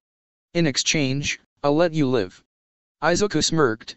Sure, give me Shigaraki and you have yourself a deal. AFO couldn't help but smile. Nice try, but no. It's as I said, he is still important. Worth a try. Quickly moving his arm, Izuku created a spike with a little bit of venom left around his arm. Aiming for the villain's head, Izuku managed to make contact, but the spike snapped. I applaud your efforts, but in the end you amount to nothing. As Izuku was held in place, he suddenly felt a sharp pain coming from his abdomen. Looking down, Izuku's eyes widened as he saw that it was a black tendril with red lines running through it that had just pierced his abdomen. You will be the first of many in my crusade of taking over all of Japan. AFO deactivated his quirk and was about to move his hand when Izuku suddenly grabbed it. Where do you think you're going? Asked Izuku as he held on with all his might. AFO simply looked at Izuku before pulling his hand free and punching Izuku across the face. The hit sent him flying down towards the ground. Falling to the ground, Venom tried to shield his partner and heal the wound, but as he did, AFO reached down and peeled the symbiote off of him. You are quite the specimen. I wonder what would happen if you were to be forced bonded onto me. Pushing the symbiote into his chest, AFO tried to force Venom to bond with him. Venom fought back against the villain, but in his weakened state it partially bonded. But just as Venom could bond completely, something came flying from the sky. Raising his hand to block, AFO caught All Might's fist. There you are, I was wondering when you would show up. All Might gritted his teeth. This ends today, all for one. And you can start by giving the boy back his suit. Grabbing Venom off of AFO's chest, it temporarily bonded with All Might while still being attached to AFO. The two fought for control over Venom, but in the end the symbiote mustered enough strength to free itself. The two titans then began to fight one-on-one. As they did, Venom crawled along the ground trying to make it to a dying Izuku. With pieces of buildings and rocks flying off in every direction, Venom eventually made it to Izuku and noticed that he was barely alive. Seeing his host struggling, flipped a switch inside Venom. He had finally found a host that was perfect for him. Normally he wouldn't have these feelings for a host, it was just unnatural, but with Izuku, he was different. Those bastards. Attaching itself once again to Izuku, Venom appeared. However, something was different. Getting to his knees, Venom let out a blood-curdling screech that echoed through the battlefield. Everyone, including All Might and All for One, stopped. Turning, they both were surprised at what they saw. Standing taller than he had ever had before was Venom. His body now bulged with spikes coming out of his forearms, shoulders, and razor-sharp tendrils wiggling around, erratically destroying anything that got near. Getting to his feet, Venom looked at Shigaraki. Why you? I'll kill you. That's when Anoma suddenly appeared and jumped at Venom. Without even turning, Venom grabbed it by the head in midair. With little effort, Venom crushed its skull and splattering it like a watermelon. The heroes and villains all stood in place as Venom let out his roar. All Might felt his strength give out underneath him. AFO on the other hand smiled, yes. That's it, lose control. This is your natural state. Venom. Midoriya. You have to calm down. All Might yelled but his words couldn't reach him. All Might was about to say something else but a fist came flying in, connecting with his face. Your fight is with me, All Might. Shigaraki will escape, and I will kill you. But before all that, I want you to see what he does. Step for step Venom slowly approached Shigaraki. Nomas tried to get in his way but they were swatted aside, ripped in two, or had their heads bitten off. And all the while Shigaraki watched on in horror. What do we do? Kurogiri is still down, we can't teleport away. Now only a few feet away Shigaraki had no choice but to use his quirk.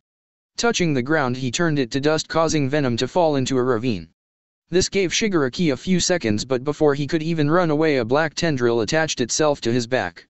Shigaraki struggled but it was all in vain, yanking him back Shigaraki was then dragged into the ravine. Falling in, the darkness enveloped him, he looked around but could see nothing. You freak. Let me go. Shigaraki yelled. Are you afraid? Asked Venom from within the darkness. Shigaraki looked in every direction but couldn't tell where the voice was coming from. You should be. The villain reached out to touch Venom but as he did black spikes impaled themselves into his forearms. Venom then pushed Shigaraki into the wall forcing the spikes to go through his arms. Shigaraki screamed out in pain, and Venom laughed. That's what I wanted to hear. Give me more. On the surface All for One was still fighting All Might when he heard his students' cries. Turning towards the ravine in the ground he raised his arm. Nomus, help Shigaraki, and kill the other one. In that moment every single Nomu on the battlefield stopped what they were doing and leapt into the ravine. Back inside Venom was now torturing Shigaraki when he heard the growls of the Nomus from above. Look, more snacks. Dropping Shigaraki for a moment, Venom roared at the incoming Nomus. They each had different quirks but none of that mattered now to Venom. Jumping towards them he grabbed the head of one and crushed it causing blood to splatter. Dropping it Venom then grabbed another by both its arms and ripped them right off before biting down on its head with a loud crunch. Using the body, Venom picked it up and threw it at another three that were coming down. Shigaraki watched from below as Venom dismembered, bit, slashed, and stabbed his way into the horde of Nomus. What? To think Venom is this strong, is it the boy that makes it so strong? Or is it that parasite itself? Regardless, to let this thing live any longer would only endanger the master and his plans. Clenching his fists Shigaraki got up, you have to die. Using the pile of corpses Shigaraki jumped towards Venom. Whilst in the air he lifted his left hand and opened it to use his quirk. Venom had his back turned as Shigaraki inched closer, but just as the villain was a few inches away Venom's entire back shifted. His back was now his front and Shigaraki was now looking right into Venom's eyes. With a big smile and blood dripping down his teeth Venom reached down and grabbed Shigaraki's forearm. You wanted to take away a part of me. It's only fair that I do the same. Tightening his grip on his arm Venom growled as he began to pull. Shigaraki's eyes widened as he felt pain from his shoulder. He's going to rip my arm off. I have to kill him before he does. With his free arm Shigaraki aimed for Venom. For Shigaraki it was as if time had slowed down, he could see his arm getting closer to Venom but he could also feel the pain increasing. However his arm wouldn't even get close as Venom ripped the arm clean off its socket. Blood splattered in Venom's face but instead of wiping it off he used his tongue and cleaned it off. Shigaraki screamed out in pain as blood poured from the open wound. Shut up. Venom said as he covered Shigaraki's mouth, muffling the screams. Come on now, all I did was take your arm. It's a fraction of what you took from me. You know what, I'm done playing with my food. Die knowing that once I'm done with you, I'll go for your master. Bringing Shigaraki to his mouth Venom opened wide and started to bite down but as he did a portal opened up behind him. Suddenly black and red tendrils wrapped themselves around Venom's head and jaw, preventing him from biting down. No. I will not be denied this kill. Venom yelled as he was pulled into the portal. Coming out from the other side Venom was thrown to the floor. Getting angry Venom noticed that he was in front of AFO. You hurt my student. Venom then raised Shigaraki's severed arm, and I'll take more from him. Piece by piece, I'll rip him apart. And then, you're next. As Venom was speaking a blast of wind hit him square in the chest, knocking Izuku out of him. Now with no host Venom became a pile of black goo. No, I don't think so. AFO said walking over to Venom. You see, you and I aren't so different, Venom. We use others to get what we want, we take what we want, do what we want. You're hunters, killers, they call us by different names, but we can't deny what we really are. Monsters. AFO then walked past Venom and stopped beside Izuku. Look at him, look around you. Venom was crawling its way towards Izuku but could see that the buildings around were gone, pushed aside to create a bare wasteland. There's nothing here that could stop me, not even All Might stood a chance. What makes you think this kid could have done anything? Because he's special? Please, he's nothing. Now you're going to watch as I kill him. AFO raised his hand into the air and activated every quirk he had onto that arm. Bulging and with what appeared to be drills coming out, he brought it down towards Izuku. The ground shook as his hand impacted the floor, which kicked up dust. Venom screeched as he saw Izuku crushed underneath. Now then, you're coming with me? AFO said as he turned back to Venom. The boy had no value, but you sure as hell do. Maybe I'll use you to rebuild Shigariki's arm. Or maybe I'll see how many people you can bond with at a time. As AFO walked towards Venom, a red tendril suddenly pierced the villain's shoulder. What? AFO turned, but as he did, more red tendrils appeared and pierced the villain in his arms and legs. Unforgivable. A voice yelled from the dust. No one gets to kill Izuku or Venom. AFO narrowed his eyes as the dust began to settle. Appearing from the dust was a tall, thin figure. No one but me, said Toga as havoc covered half of her face, and Izuku in her arms. AFO chuckled. Toga, I should have known you were still alive. Well, in any event, I'll forgive you, so hand Midoriya over to me now. Let me think about that. No, said Toga as havoc covered the remaining half of her face. Izuku is mine and mine alone. Havoc then looked over at a pile of rubble. Hey All Might. Get your sorry ass up and kick this guy's ass. Slowly appearing from the rubble was All Might, but not in his buff form. Standing before everyone was the tall, skinny, weak version of All Might. Bruised and bleeding, All Might managed to stand up straight. Why you, I saw your body. Havoc scoffed. Death means nothing to someone like me. But enough about me, focus on him. Midoriya, what happened to Midoriya? Questioned All Might. I have him, I'm also healing him, answered Havoc. All I need is to kill Venom and he'll be mine forever. The symbiote then walked over to the blob that was Venom. Oh, how easy it would be to kill you, father. Picking Venom up, Havoc brought him to eye level, but right now your host needs you. Allowing Venom to bond with Izuku, Havoc watched as the two became whole again. Venom? Is that you? Questioned Izuku. Yeah, it's me, said Venom as he stood up, no longer in his rage state. It's good to see you're still alive. What happened? I remember being pulled apart from you and being stabbed. Izuku then looked around at his surroundings and saw Havoc. What the hell? Is that Toga? How is she still alive? But before Venom could answer his question, the two symbiotes jumped into the air. Questions for another time. For now, we need to work with Havoc and All Might to take this guy down. That's where you're wrong, Venom, said Havoc as he landed. I refuse to help you. Then how the hell are we supposed to take him down? Questioned Venom as he got All Might out of the way. Leave that to me, All Might said as he held his arm. I still have one more good shot left in me. If you two can hold him in place for long enough, I should be able to take him down. AFO fired off the black tendrils from his hands. Slicing their way through, Havoc grunted, I will not help you, Venom. But that doesn't mean Toga won't. Both Izuku and Venom were confused. What do you mean by that? Venom asked. As Venom asked, AFO came in and smacked Venom, sending him crashing into a building. Havoc quickly followed, but not before firing red tendrils at AFO and slowing him down. Tossing pieces of the building off of him, Venom looked up to see Havoc. Did you know, father, that our species can not only bond with others, but we can actually bond with one another? Venom's eyes widened. Bond with each other? Would that even be possible? I don't see why not. Havoc then receded back into Toga. But this has to be a mutual understanding. Venom did the same and allowed Izuku to stand before Toga, so which one of us will merge with both? Toga smiled. I'll admit my symbiote is stronger, but you have more experience. And it did spawn from yours in the first place. So I'll let you borrow him, for now at least. She then extended her arm out. Izuku stopped for a moment and looked at Toga. Why are you helping me? Blushing, Toga stepped closer to Izuku. Because I like you when you bleed, when you fight. Seeing you kill brings me nothing but joy. But if I want to keep seeing it, I need you alive. AFO, he's a threat to me and my plans. Killing him will benefit us both. Wouldn't you agree? I do agree. Izuku slowly lifted his hand and hesitated, but in the end he took Toga's hand. Don't make me regret this. Izuku's arm was then pulled towards Toga, his eyes widened as Toga kissed him on the lips. A few seconds later Toga pulled away, her cheeks blushing, and her smile wide. I'll give you everything, Izuku. Still holding Izuku's hand, red goo began to appear from Toga's arm and slowly made its way to Izuku. AFO saw this and began to panic. No. One was bad enough to deal with, but if they merge, Shigaraki will die. Snapping the red tendrils holding him back, he ran at Izuku and Toga.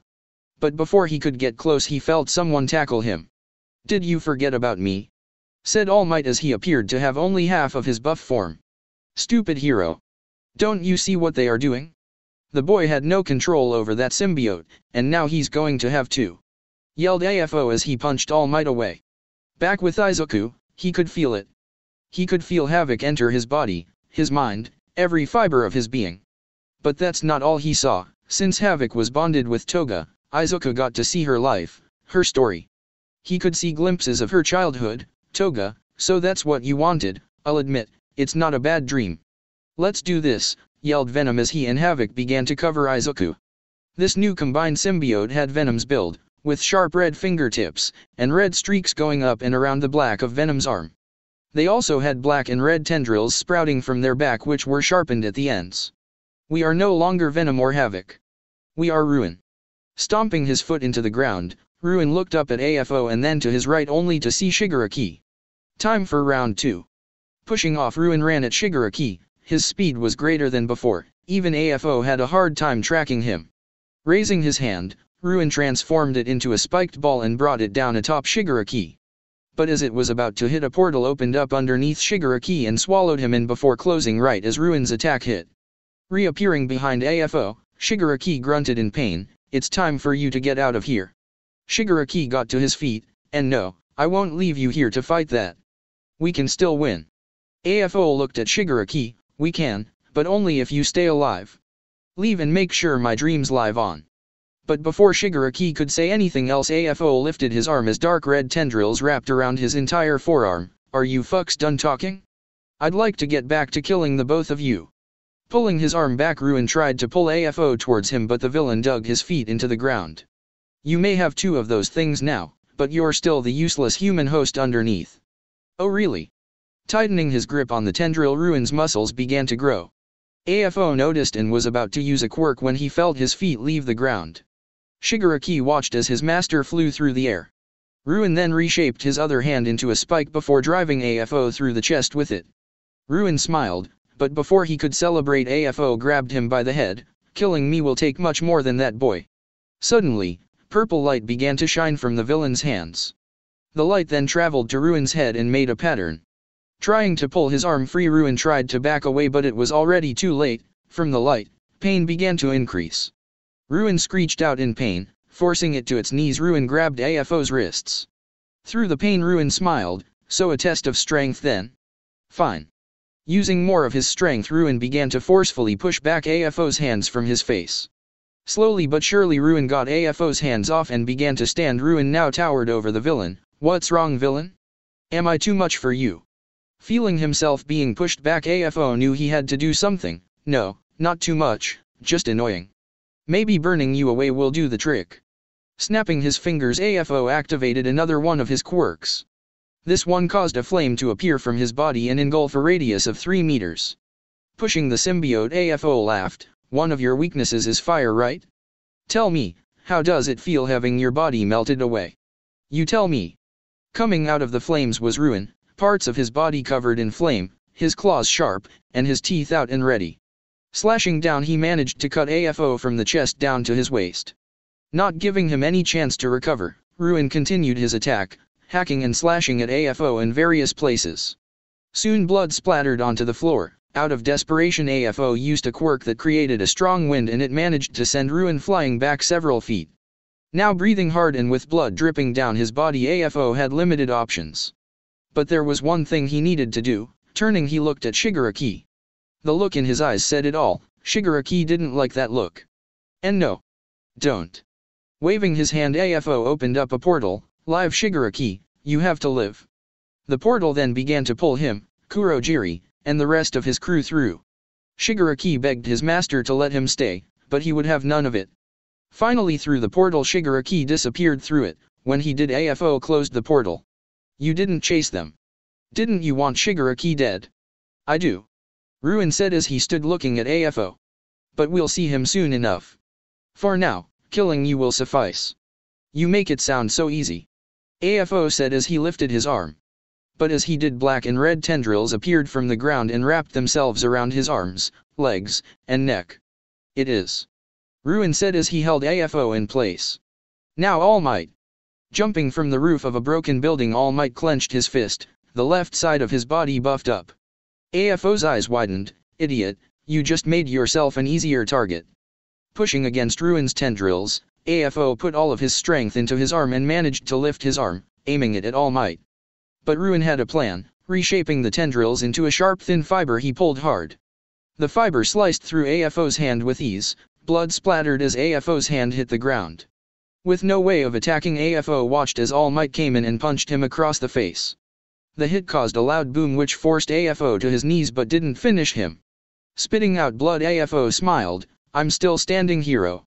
Sliding to a stop, All Might then jumped back up. That's because my back wasn't into it.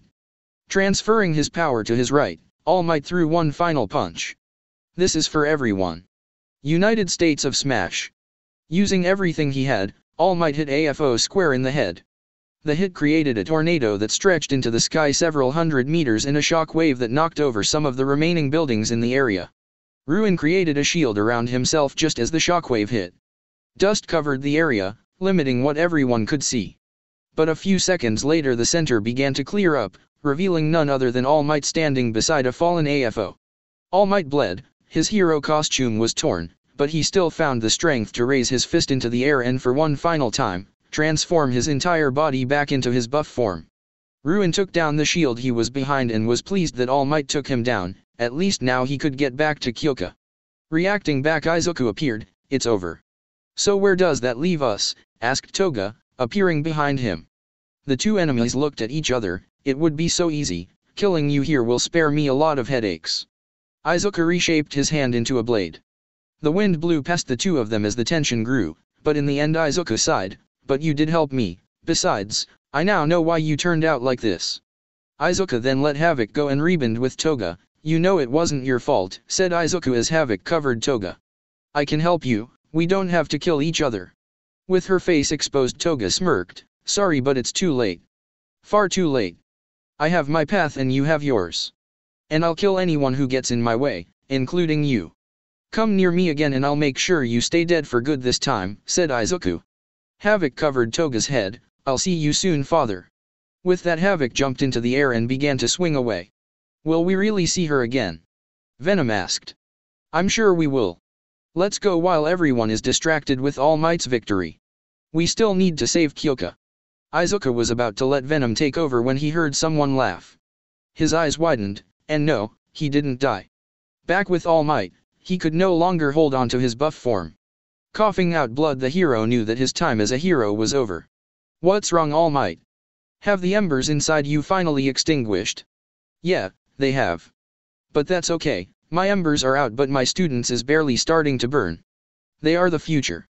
All Might said as he struggled to stay on his feet. AFO smiled, speaking of embers. Suddenly All Might heard something heavy rapidly approaching. He turned, and was barely able to make out that it was Venom.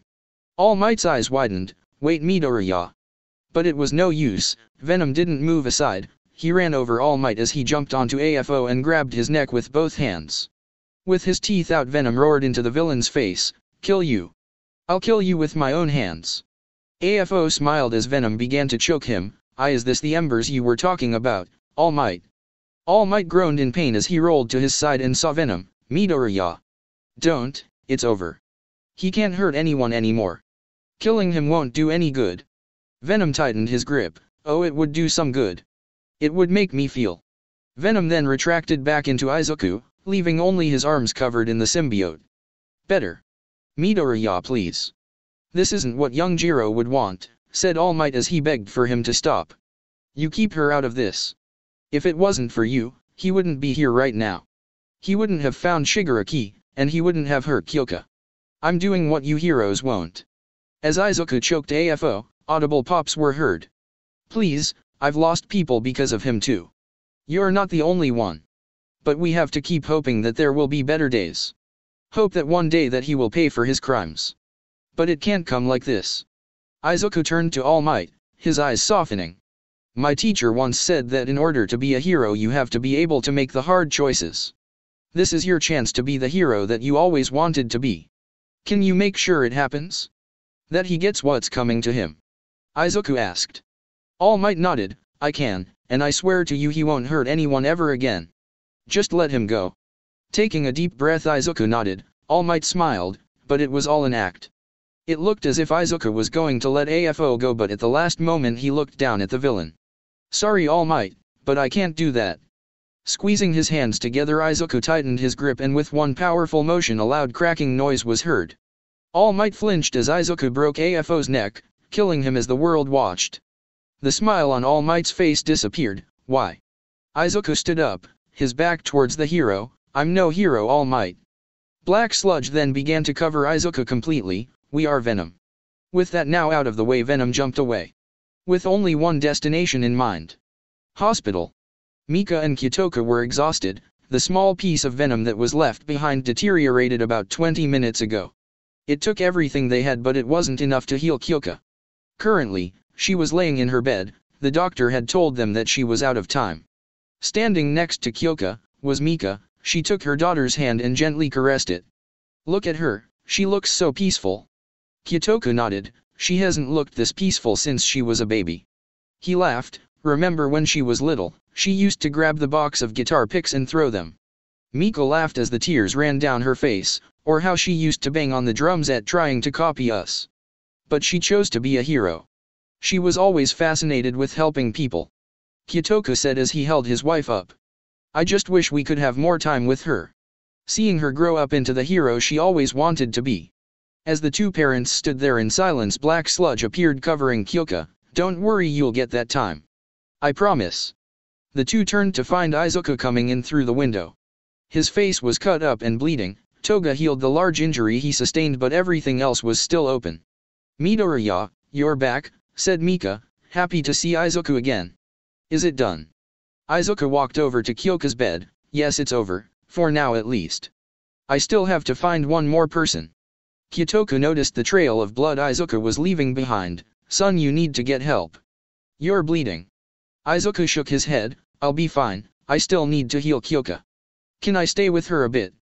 The two parents looked at each other and nodded. Of course. Izuku smiled. Thank you. But as he was talking his eyes closed, causing him to fall asleep leaning on the bed. 12 hours later. As Izuku leaned on the bed, the sun's rays suddenly hit his face, causing him to wake up. Slowly opening his eyes, he looked around to see that Kyoka's parents weren't in the room. They must have gone out to get something to eat. He then turned and looked at Kyoka, who was still sleeping. Venom, how is she? Don't worry Izuku, she is out of danger. Her body is still weak, but she should wake up soon. Venom explained. Good, good. Thank you. Izuku then sighed. Did I do the right thing, Venom? You did it for her, didn't you? Venom asked. Then you already know the answer to that question. Izuku chuckled. Yeah, I guess you're right. I'd do anything to see her smile again. Just then Kyoka began to wake up. Izuku's eyes widened as she slowly opened hers. Kyoka. Oh, thank goodness. I was so worried. Kyoka looked around and tried to sit up. Izuku helped her. She then gave him a puzzled look. So hey, who are you? Izuku's heart shattered. You don't look like a nurse or a doctor here. Do I know you? Izuku hung his head. So that's how things are going to play. The damage to your head must have been too much. Venom can repair a lot, but he can't bring back memories. Sorry, did I make you upset somehow? Kyoka asked. Wiping away tears from his face, Izuku got up from his seat. No, it's fine. Don't worry about me, I'm just glad you're fine now. Your parents will be here soon, they will be happy to see you awake. Huh, oh yeah, thanks. Kyoka felt that she was forgetting something. So who are you anyway? Izuku walked towards the door, and just as he was about to leave he stopped. Just someone who kept a promise. Get some rest. As Izuka left the room, he pressed the call button. Walking through the halls of the hospital, Izuka was passed by doctors and nurses who were all rushing to Kyoka's room. Venom then covered him and created a black hoodie. What was that about? You could have told her who you were. It's better this way. With the hood over his face, Izuka kept walking. In the cafeteria, Mika and Kyotoka dropped what they were eating when a nurse came in and told them that Kyoka was awake. How is this better? Venom asked. Now she can go on without having me to distract her. As long as I was beside her, she would have a target on her back. But now I can deal with them and not drag her into it. She can finally be the hero she wanted to be. Tears then ran down Izuka's cheek. Just without me? So now I'll ask you, was this the right choice? Asked Venom as they made it out of the hospital. Izuka stayed silent as he walked into an alleyway. Personally, no, it's not. But if you asked me if it would be worth it for Kyoka? Then yes. Besides, I'll have you at least. And we will always be. Jumping into the air, Venom appeared and surrounded Izuka completely. Using two webs, he slingshot his way over the building. Venom.